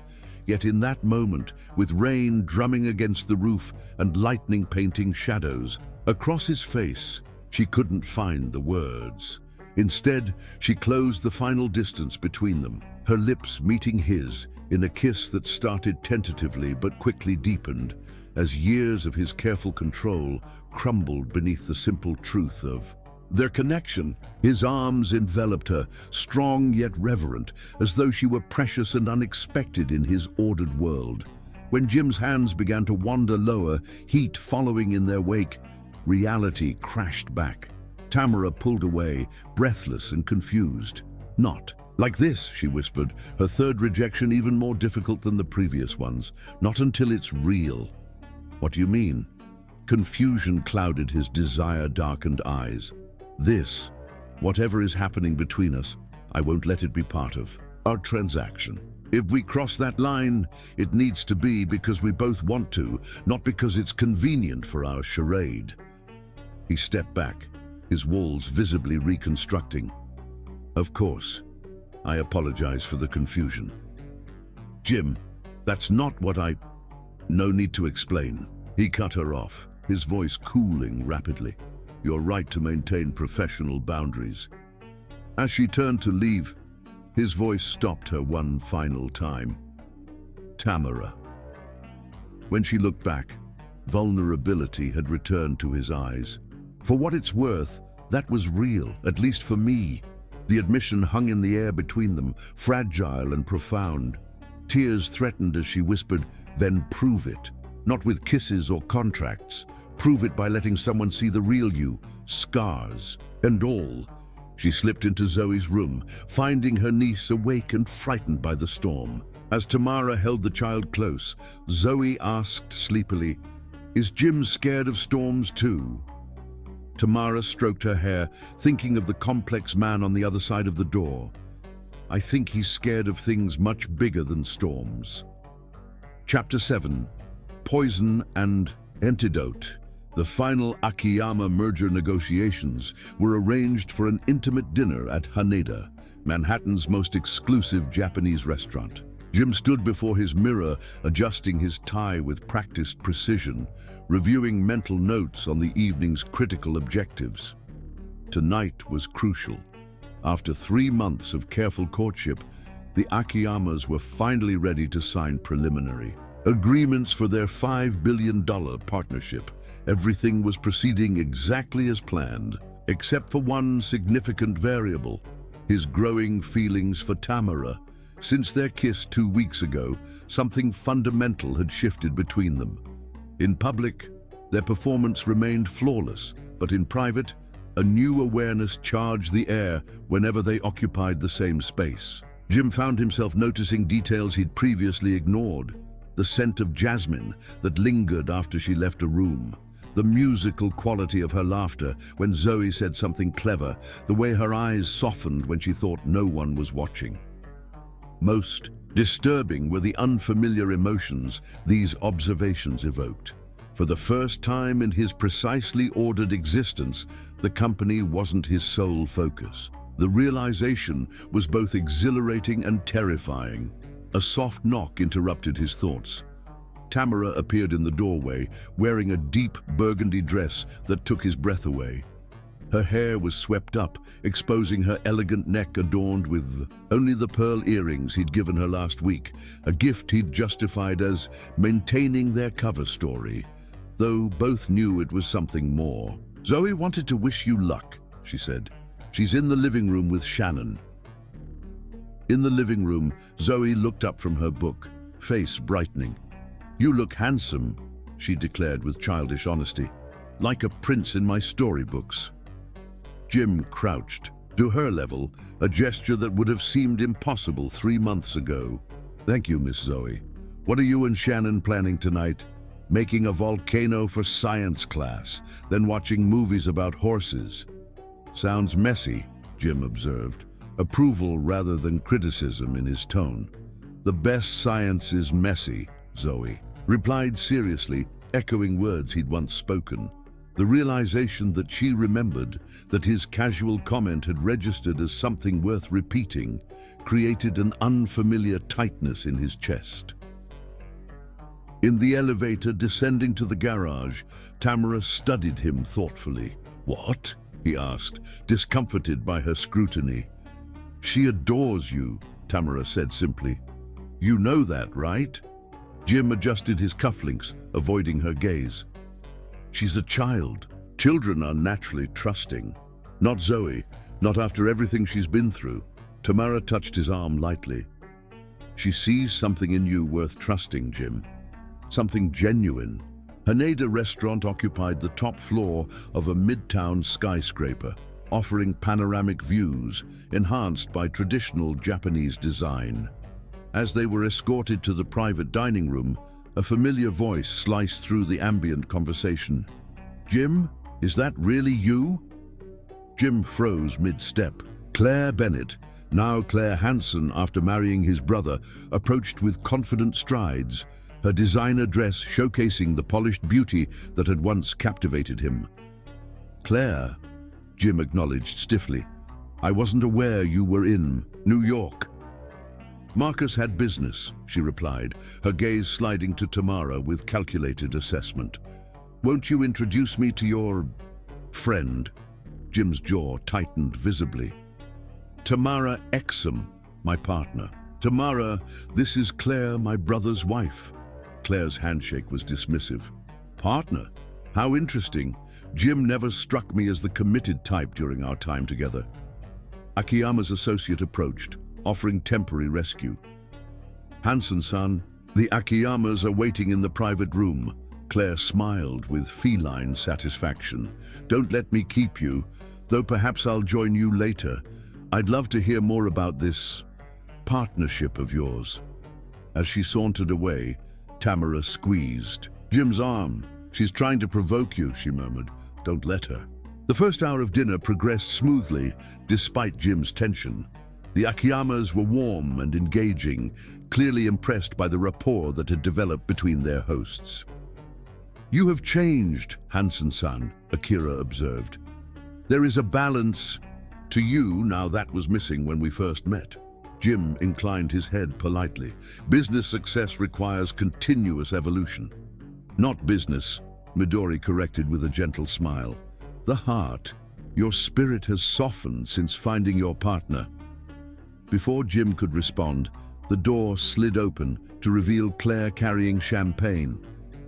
"I hope you don't mind," she said with practiced charm. "When I heard Jim was celebrating, I thought a toast was in order." Jim stood abruptly. "This is a private dinner." "Jim," Akira said mildly, "a toast from family is always welcome." Trapped by Japanese courtesy, Jim watched as Claire introduced herself to the Akiyamas with flawless poise. "I've known Jim for years," she explained.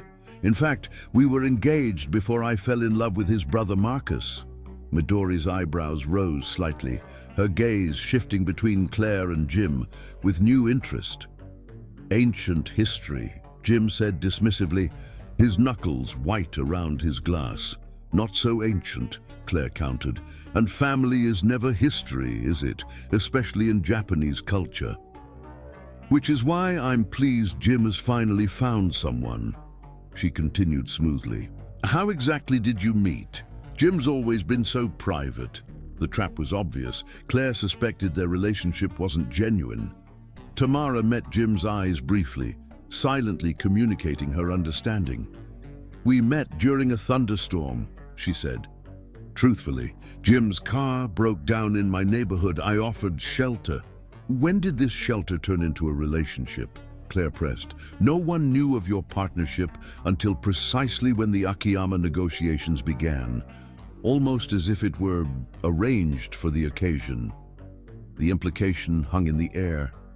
The Akiyama's expressions shifted from warmth to uncertainty.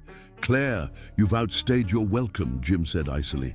"Have I, or have I recognized a business arrangement? After all, I know how you operate, Jim. Everything is ultimately a transaction to you." Akira cleared his throat uncomfortably. "Perhaps there has been a misunderstanding." "No misunderstanding," Claire interrupted. "Just truth. Ask Jim about his contract with Ms. Exum. I'm sure the terms are quite generous for her." Services. Jim stood abruptly. Enough. In the tense stillness that followed, Tamara made a decision. She reached for Jim's hand, linking their fingers firmly. "You're right about one thing," she said to Claire while looking at the Akiyamas. "There was an arrangement initially. Jim did offer me a contract." Midori's expression fell, disappointment evident. Akira's face hardened into businesslike neutrality. "But," Tamara continued, her voice steady, "what began as business has become something neither of us expected." She turned to Jim, whose expression had transformed from anger to disbelief. "I haven't cashed a single check you've written me. Not one." "What?" he whispered, genuinely shocked. "I couldn't," she admitted, "because somewhere between pretending to care for you and actually caring, taking your money started to feel wrong." Claire's triumphant smile faltered as the atmosphere shifted. "You speak from the heart," Midori observed. "This is not performance." "No," Tamara acknowledged. "Jim offered me security when I desperately needed it. I agreed for my niece's sake. But I didn't expect to discover the man behind the CEO, who funds research because a little girl got sick, who remembers how she likes her hot chocolate, who checks her homework after 18-hour workdays." Jim stared at her, vulnerability flickering in his eyes. Akira turned to him seriously. "Is this true, Hansen-san? Did your relationship begin as business?" Jim straightened his shoulders, decision made. "Yes," he said simply. "I approached Tamara with a proposition when I learned you valued family stability. It was calculating and manipulative." Claire's eyes widened in surprise at his confession. "But what I didn't anticipate," Jim continued, his voice softening as he looked at Tamara, "was how much I would come to respect her integrity, how her presence would change my home from a place I merely slept to somewhere I look forward to returning." His hand tightened around Tamara's. The arrangement was real, but what developed between us wasn't in any contract. Midori studied them both intently before smiling. "Honesty at great risk. This, Hansen-san, is what we hope to see in a business partner. Not perfection, but authenticity." Akira nodded in agreement. "Deception discovered destroys trust forever. Truth freely offered builds stronger foundations." To everyone's surprise, he raised his glass. "To relationships that transcend transactions. May our business partnership develop with similar authenticity." Claire stood abruptly, her calculated attack having failed spectacularly. "How touching," she said bitterly. "I hope you're not making another mistake, Jim." As she stalked away, Jim didn't even glance in her direction. His eyes remained fixed on Tamara's, a question in their blue depths. Later that night, after the agreements were signed and they stood alone in the elevator ascending to the penthouse, Tamara finally asked what had been on her mind since his confession. "Did you mean what you said about our relationship?" Jim turned to her, his carefully maintained walls completely absent. "Every word. I tried to tell myself this was still just business, but it hasn't been for a long time." He touched her cheek gently. "You've changed everything, Tamara, and I'm terrified of what that means." The elevator doors opened to their home because somehow, in these months together, his sterile penthouse had indeed become a home. Zoe's artwork decorated the refrigerator. Tamara's paintings hung on walls that had previously showcased only cold, expensive abstracts.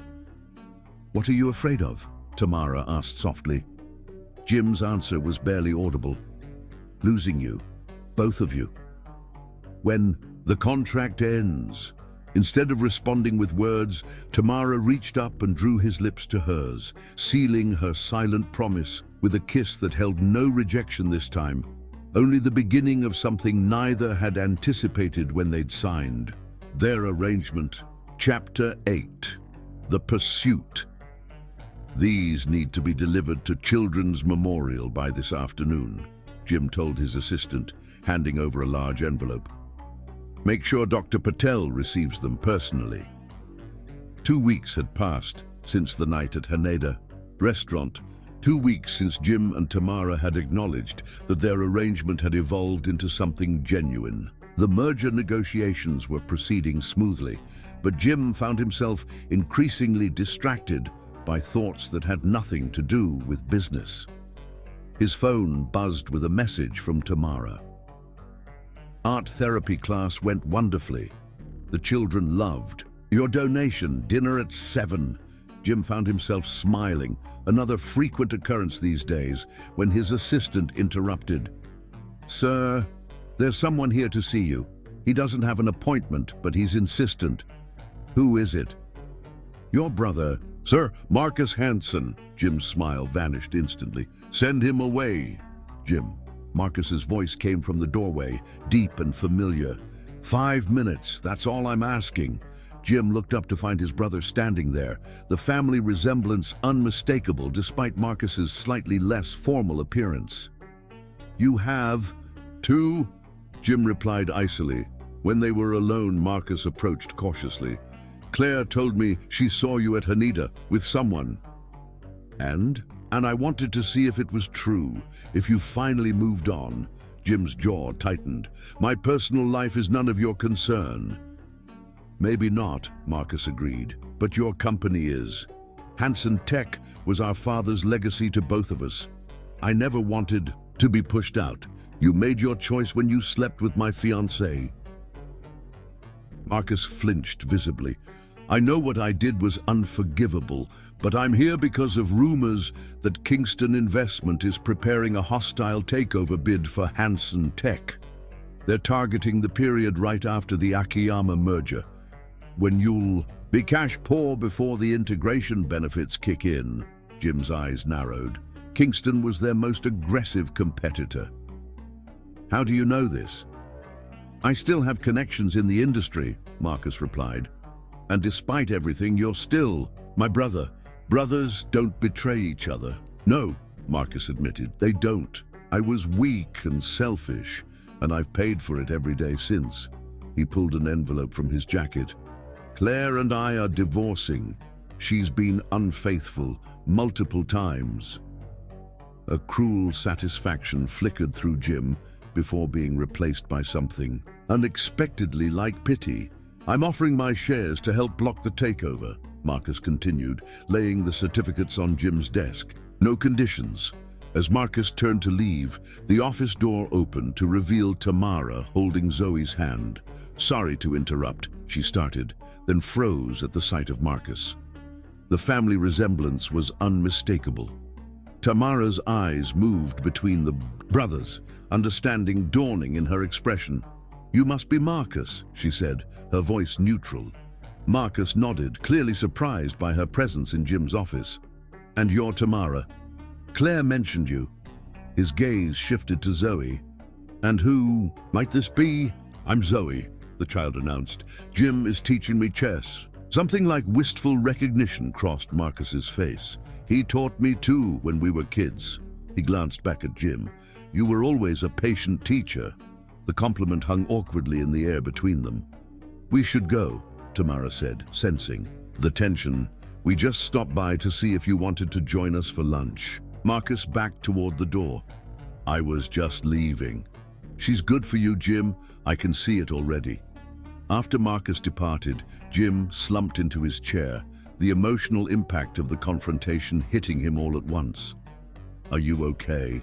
Tamara asked, approaching his desk while Zoe explored the office. I don't know, Jim admitted with rare honesty. Tamara picked up the share certificates Marcus had left. He's giving you his part of the company? To prevent a hostile takeover, Jim explained. Kingston is circling. Is that the only reason he came? Jim considered the question. No, I think he genuinely wanted reconciliation. And you're not ready for that. It wasn't a question, but Jim answered anyway. I don't know if I'll ever be ready. Tamara sat on the edge of his desk, a casual intimacy that would have been unthinkable months ago. Forgiveness isn't about forgetting what happened, Jim. It's about not letting it control your future. He looked up at her, struck by the simple wisdom of her words. When did you get so philosophical? Around the time a billionaire CEO crashed into my life during a thunderstorm, she replied with a small smile. Jim reached for her hand, linking their fingers together. I'm glad I did. Me too, she said softly. Now about lunch. Over the next 2 weeks, Jim found himself doing something entirely new, deliberately courting Tamara. Not for show, not for business, but because he genuinely wanted to. He sent flowers to her art therapy class, not extravagant arrangements, but simple wildflowers, similar to those she'd once pointed out during a walk in Central Park. He arranged a private showing of her artwork at a small gallery in Brooklyn, anonymously funding scholarships for underprivileged children inspired by her paintings. He even learned to cook Zoe's favorite pasta dish, though the kitchen looked like a war. Zone afterward. Small gestures, all of them. Yet they seemed to touch Tamara more deeply than any grand display of wealth could have. You're different, Harrison Wells, the board chairman, commented after a meeting where Jim had actually compromised on a point rather than steamrolling opposition. Happier. It suits you. That evening, Jim arrived home to find Tamara curled up on the couch, reviewing documents from the children's hospital. Without thinking, he leaned down to kiss her hello, a casual intimacy that still sent warmth spreading through his chest. The art therapy program is gaining attention, she told him excitedly. 3 more hospitals have requested information about implementing similar programs. That's wonderful, Jim said, sitting beside her. You should expand it. Tamara looked up, surprised. That would require more funding, more staff. Consider it done, whatever you need, she studied him thoughtfully. Jim Hansen, venture philanthropist. I never would have predicted that 3 months ago.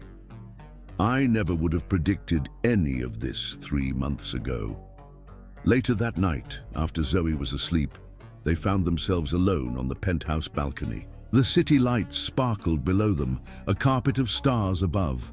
Jim's arm around Tamara's waist felt natural now, her head fitting perfectly against his shoulder.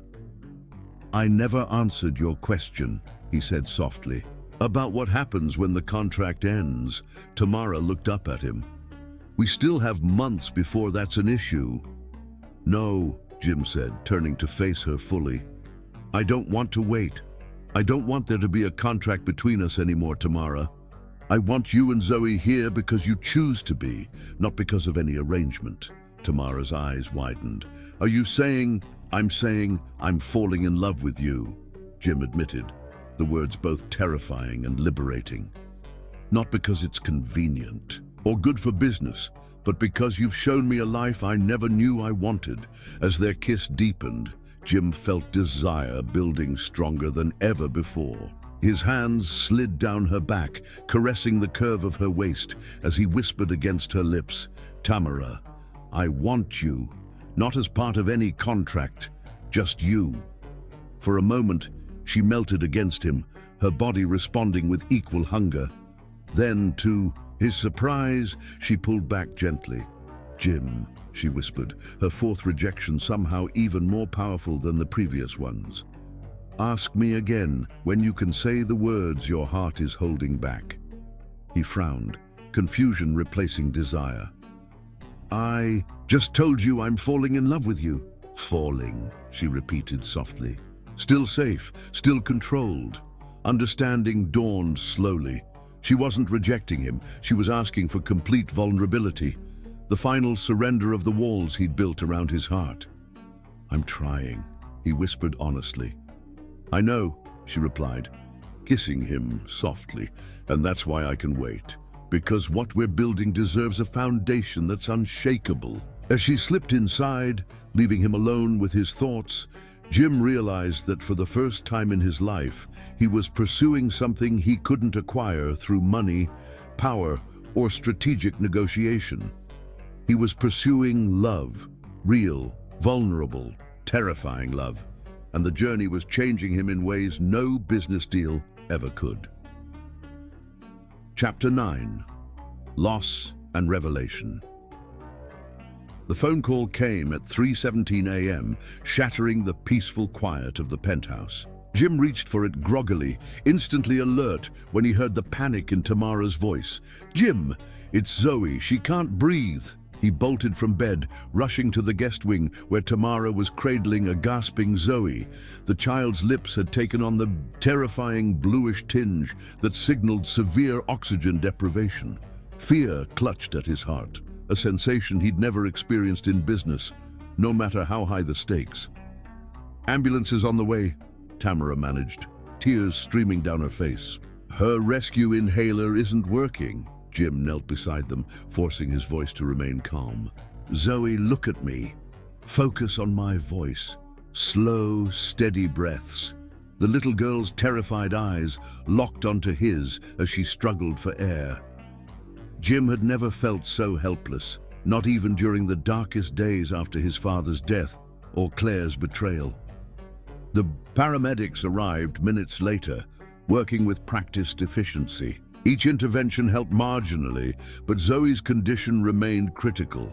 "We need to get her to the hospital now," the lead paramedic announced.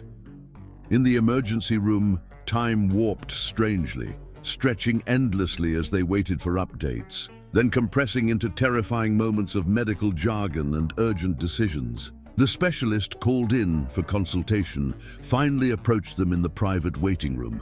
"Ms. Exum, Mr. Hansen," Dr. Reeves began, her expression grave. "Zoe has suffered a severe complication of her asthma condition. We've stabilized her for now, but I'm concerned about the long-term prognosis." "What do you mean?" Tamara asked, her voice barely above a whisper. "There's a specialized treatment available that could significantly improve her condition, possibly even provide a permanent solution. But it's only offered at the Kaiser Institute in Berlin." "How soon can she travel?" Jim asked immediately. "With proper medical supervision. In about a week," Dr. Reeves replied. "But Mr. Hansen, the treatment is experimental and extremely expensive. Insurance won't cover it." "Cost isn't an issue," Jim said firmly. "Make the arrangements." After the doctor departed, Tamara turned to Jim, conflict evident in her tear-stained face. "Jim, I can't let you do this. It must cost—" "Don't," he interrupted gently. "Please don't finish that sentence, not when it comes to Zoe." In that sterile hospital waiting room, with Tamara's tears soaking his shirt, Jim Hansen finally admitted to himself what he'd been fighting for weeks. He loved them both, not as assets or conveniences, but as the family he'd never allowed himself to want. 1 week later, Jim stood in the private terminal at JFK Airport, watching as medical staff prepared the specially equipped jet for Zoe's transfer to Berlin. The child sat in a wheelchair, still weak but stable, her ever-present stuffed rabbit clutched tightly in her arms. "Will you visit us?" she asked Jim, her voice small beneath the pediatric oxygen mask. The question caught him off guard. "Of course I will," he promised automatically. Tamara approached, carrying the last of their hastily packed bags. The past week had been a whirlwind of medical consultations and travel arrangements. She'd insisted on taking an indefinite leave from their arrangement, despite Jim's protests that nothing needed to change. "The doctor says we're cleared for takeoff," she told him, her expression a mixture of gratitude and regret. "I don't know how to thank you for all this." "You don't need to," Jim said simply. A slight awkwardness fell between them, the first since their relationship had evolved beyond its contractual beginnings. They both knew this departure marked a turning point, though neither seemed ready to define exactly what it meant. "The treatment could take months," Tamara reminded him. "We can't expect you to put your life on hold." "What if I want to?" The words escaped before Jim could consider their implications. Tamara's eyes softened. "Jim, you have a company to run. The merger can proceed without my constant presence," he finished. "That's what management teams are for." She studied him carefully. "This isn't just about Zoe's treatment, is it?" Jim hesitated, teetering on the edge of the emotional vulnerability she'd always encouraged in him. But before he could respond, The medical team signaled it was time to board. Tamara nodded, then turned back to Jim. "I guess this is goodbye for now." Jim watched conflict play across her face, the same inner turmoil he felt. Words seemed inadequate for the complexity of emotions between them. Instead, he leaned forward, pressing his lips to hers in a kiss that carried everything he couldn't say aloud. When they separated, he whispered, "This isn't goodbye. It's just distance." 3 months passed. The Akiyama merger finalized with record-breaking stock valuations. Jim threw himself into work with renewed intensity, as if the punishing 18-hour days could fill the void left by Tamara and Zoe's absence. The quarterly projections are exceeding all targets, Harrison announced during the executive meeting. The Akiyama partnership has positioned us perfectly against Kingston's attempted hostile moves. Jim nodded absently, his attention drawn to the tablet discreetly positioned beside his portfolio. The screen showed Zoe's latest scan results from Berlin. Remarkable improvement after the experimental treatment. He'd arranged for all medical updates to be sent directly to him, though his communications with Tamara had become increasingly infrequent and formal. She'd insisted on maintaining distance, claiming he needed to focus on the merger without distractions. Each time he suggested visiting Berlin, she found a reason to postpone. The rejection stung more than he cared to admit. After the executives filed out, Akira Akiyama himself remained behind, studying Jim with thoughtful eyes. "You have achieved remarkable success with our partnership, Hansen-san," he observed, "yet you seem troubled." Jim straightened the already immaculate papers before him, "Just focused on the next phase." "Ah." Akira nodded sagely, always looking forward, never enjoying the present moment, a common American business philosophy. "It served me well," Jim replied defensively. "Has it?" Akira asked mildly.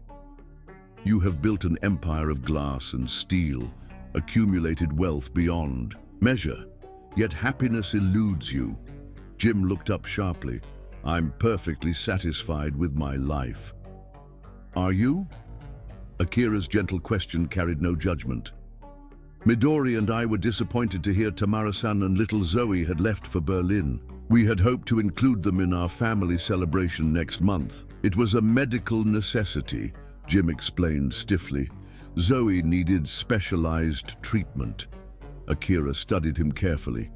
"And your presence was not necessary for this treatment?" The question struck uncomfortably close to Jim's private thoughts. "I have responsibilities here. The merger is complete," Akira interrupted gently, "and remarkably successful, thanks largely to the trust Tamara-san helped build between our families." Jim remained silent, uncertain how to respond to the unexpected direction of the conversation.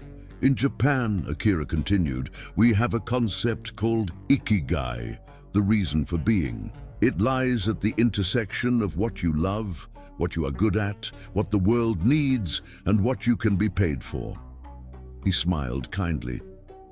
"You have mastered the last two, Hansen-san, but perhaps the first two deserve your attention now."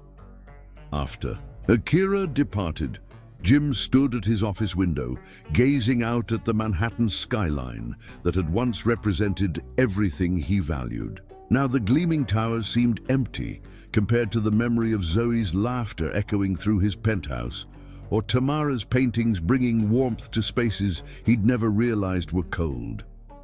His phone chimed with an alert, another medical update. From Berlin, Zoe's latest test showed unprecedented improvement. The experimental treatment was working better than the specialists had hoped. Accompanying the clinical report was a personal note from Dr. Keller, the program director. Remarkable progress largely attributable to exceptional emotional support. From Guardian, Miss Exum's dedication has created optimal conditions for recovery. Jim stared at the message, his chest tightening with an emotion he couldn't immediately identify. Pride, certainly. Tamara's strength had always impressed him. But beneath that, lay a more complicated feeling, regret, while Tamara had been supporting. Zoe, through grueling treatments, he'd retreated to the familiar comfort of business deals and boardrooms. He'd told himself he was giving them space, respecting Tamara's wishes for distance. But the truth was simpler and more painful.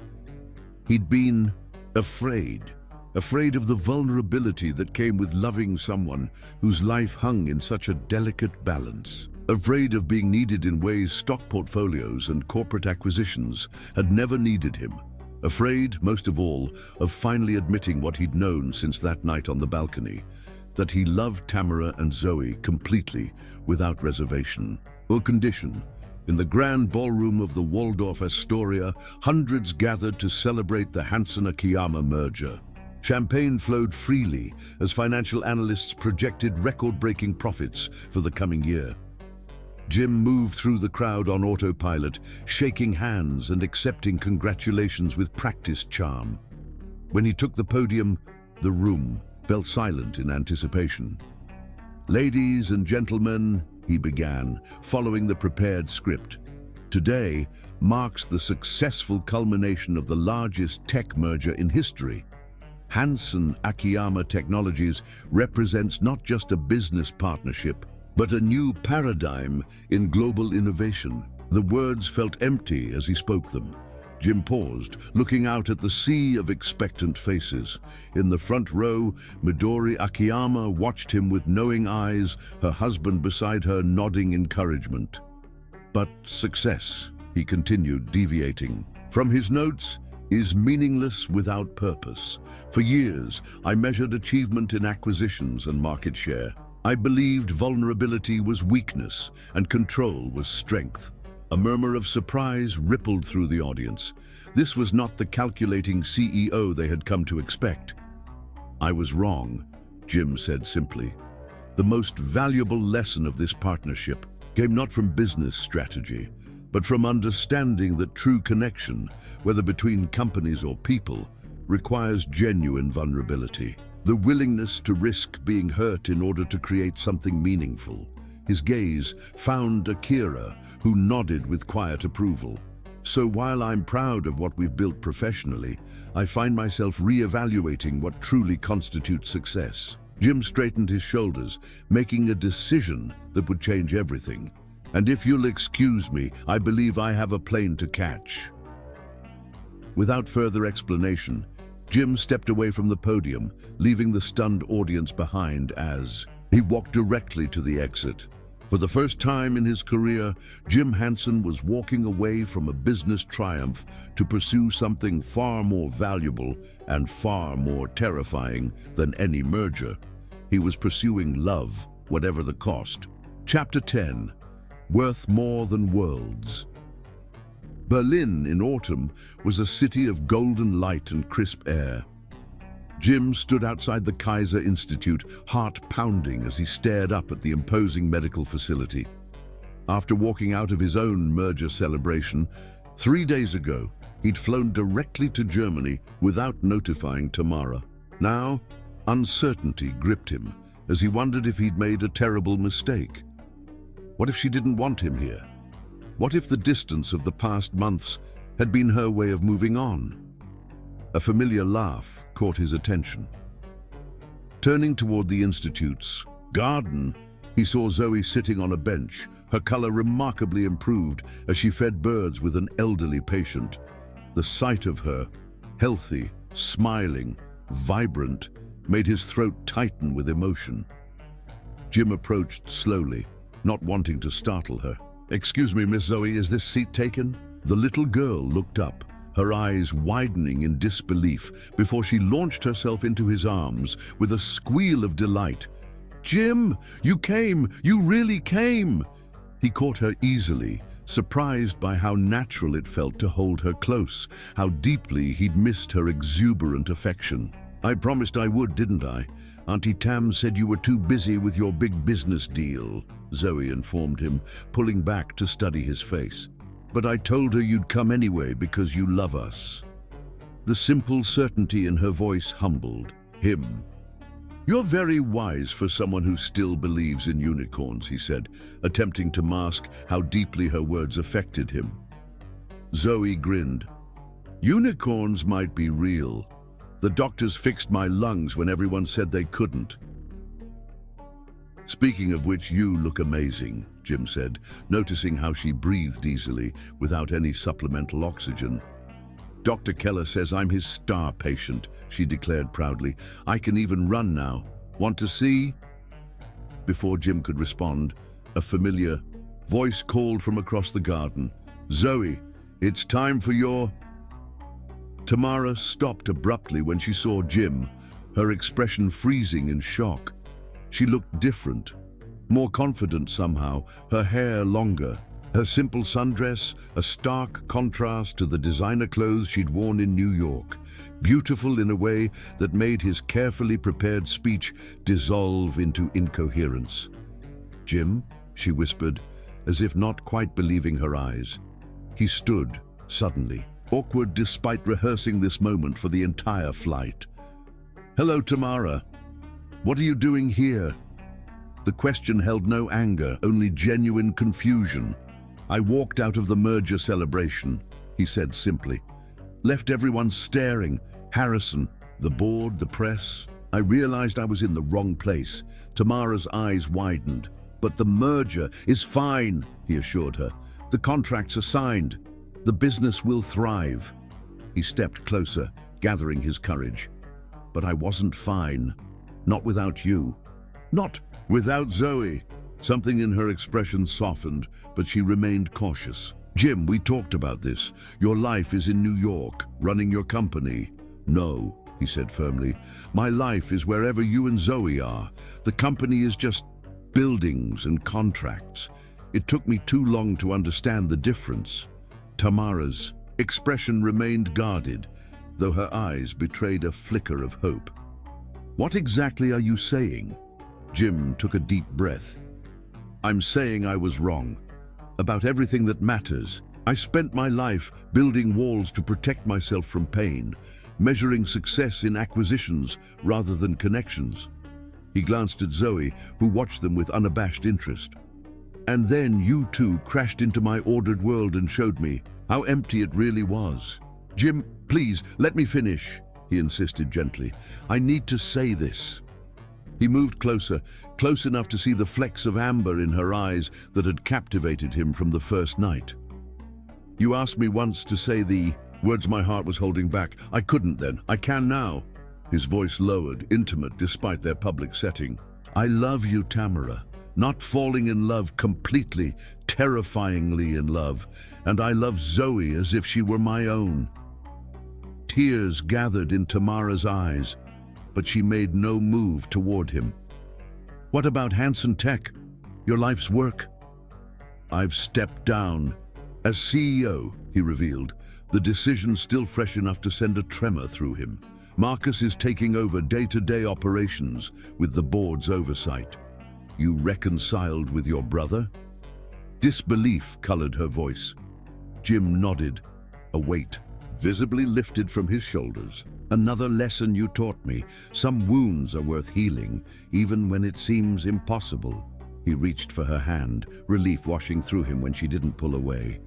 "I've established a new foundation focused on children's medical research and art therapy programs. If you'll have me, I'd like you to run it, your vision, your passion, just with my resources behind you." "And if I say no?" Tamara challenged, though her fingers tightened around his. "Then I'll follow you wherever you go," he said without hesitation. "I've restructured my life to prioritize what truly matters. You and Zoe. Us. Together." "He means it, Auntie Tam," Zoe piped up, slipping her small hand into Jim's free one. "His eyes are doing that special thing they only do when he looks at us." A laugh escaped Tamara despite her tears. "What special thing is that, little star?" "They get all soft and warm," Zoe explained matter-of-factly. "Like melted ice cream." Jim felt his cheeks warm at the child's perceptive description. "Out of the mouths of babes," he murmured. Something shifted in Tamara's expression, a final wall coming down. the last hesitation dissolving. You really left everything behind? For us? Not everything, Jim corrected softly. I brought everything that matters with me. He reached into his pocket, retrieving a small velvet box. Including this, if you'll accept it. Tamara's breath caught as he opened the box to reveal not a diamond, but a simple pendant, a miniature origami crane crafted in silver. You left one on my pillow once, she whispered. After our first argument, Jim nodded. In Japan, cranes symbolize hope and healing. I didn't have the words then to apologize properly. His voice grew husky with emotion. I have the words now, Tamara. I love you. I want to build a life with you and Zoe. No contracts, no arrangements. Just us, figuring it out together. For one heart-stopping moment, Tamara remained perfectly still. Then, with a soft cry that contained all the longing of their months apart, she threw her arms around his neck, her lips finding his, in a kiss that held no hesitation, no boundaries, only the pure, unrestrained passion they'd both been holding. Back, Jim pulled her closer, his arms encircling her waist as he poured every unspoken emotion into the kiss. The world around them faded. The garden, the hospital, everything beyond the perfect rightness of finally holding her, loving her without reservation. When they finally separated, breathless and flushed, Zoe was watching them with delighted approval. Does this mean we're going to be a real family now? She asked hopefully. Tamara looked up at Jim, a question in her eyes despite the love shining through her tears. Yes, he answered, his gaze never leaving Tamara's face. If that's what you both want. More than anything, Tamara whispered, rising to her tiptoes to press another soft kiss to his lips.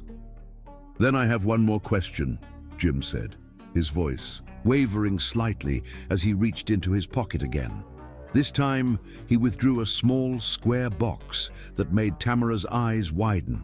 Dropping to one knee before her, he opened it to reveal a ring that somehow managed to be both elegant and understated. Exactly. Her taste. Tamara Exum, he began, his voice steady despite the emotion threatening to overwhelm him. You walked into my life during a storm and showed me that true strength lies in vulnerability, not control. You challenged me, changed me, taught me what matters. Will you marry me? Not because of any contract or arrangement, but because I love you and want to spend the rest of my life proving worthy of your heart. Tears flowed freely down Tamara's cheeks now. Yes, she whispered. Yes, Jim Hansen, I will marry you. As he slipped the ring onto her finger, Zoe threw her arms around, both of them completing their embrace. Around them, hospital staff and patients who had witnessed the proposal broke into applause, but Jim barely noticed. His entire world had narrowed to the two people in his arms, the family he'd never known he needed until a thunderstorm changed everything. Later that evening, in the privacy of Tamara's apartment near the Institute, they surrendered completely to the passion they'd been denying for months. His hands traced every curve of her body with reverent desire as her fingers mapped the planes of his chest. Lips met with hunger, no longer restrained, breath mingling as barriers dissolved completely between them. Each touch, each whispered. Endearment healed the wounds of their separation, building toward a union that transcended physical pleasure to touch something deeper, the joining of two souls who had found in each other their perfect complement. As Jim held Tamara in his arms, afterward, her head resting on his chest, he marveled at the journey that had brought them here, from a cold business arrangement to a love more powerful than either had imagined possible. What are you thinking? Tamara murmured, tracing patterns on his skin. That some things truly can't be bought, he replied, pressing a kiss to her forehead. They have to be earned through trust, respect, and love. And are they worth it? She asked, a smile in her voice. Jim tilted her face up to his, losing himself in the warmth of her eyes. Worth more than worlds, he whispered before claiming. her lips once more, sealing their future with a kiss that promised forever.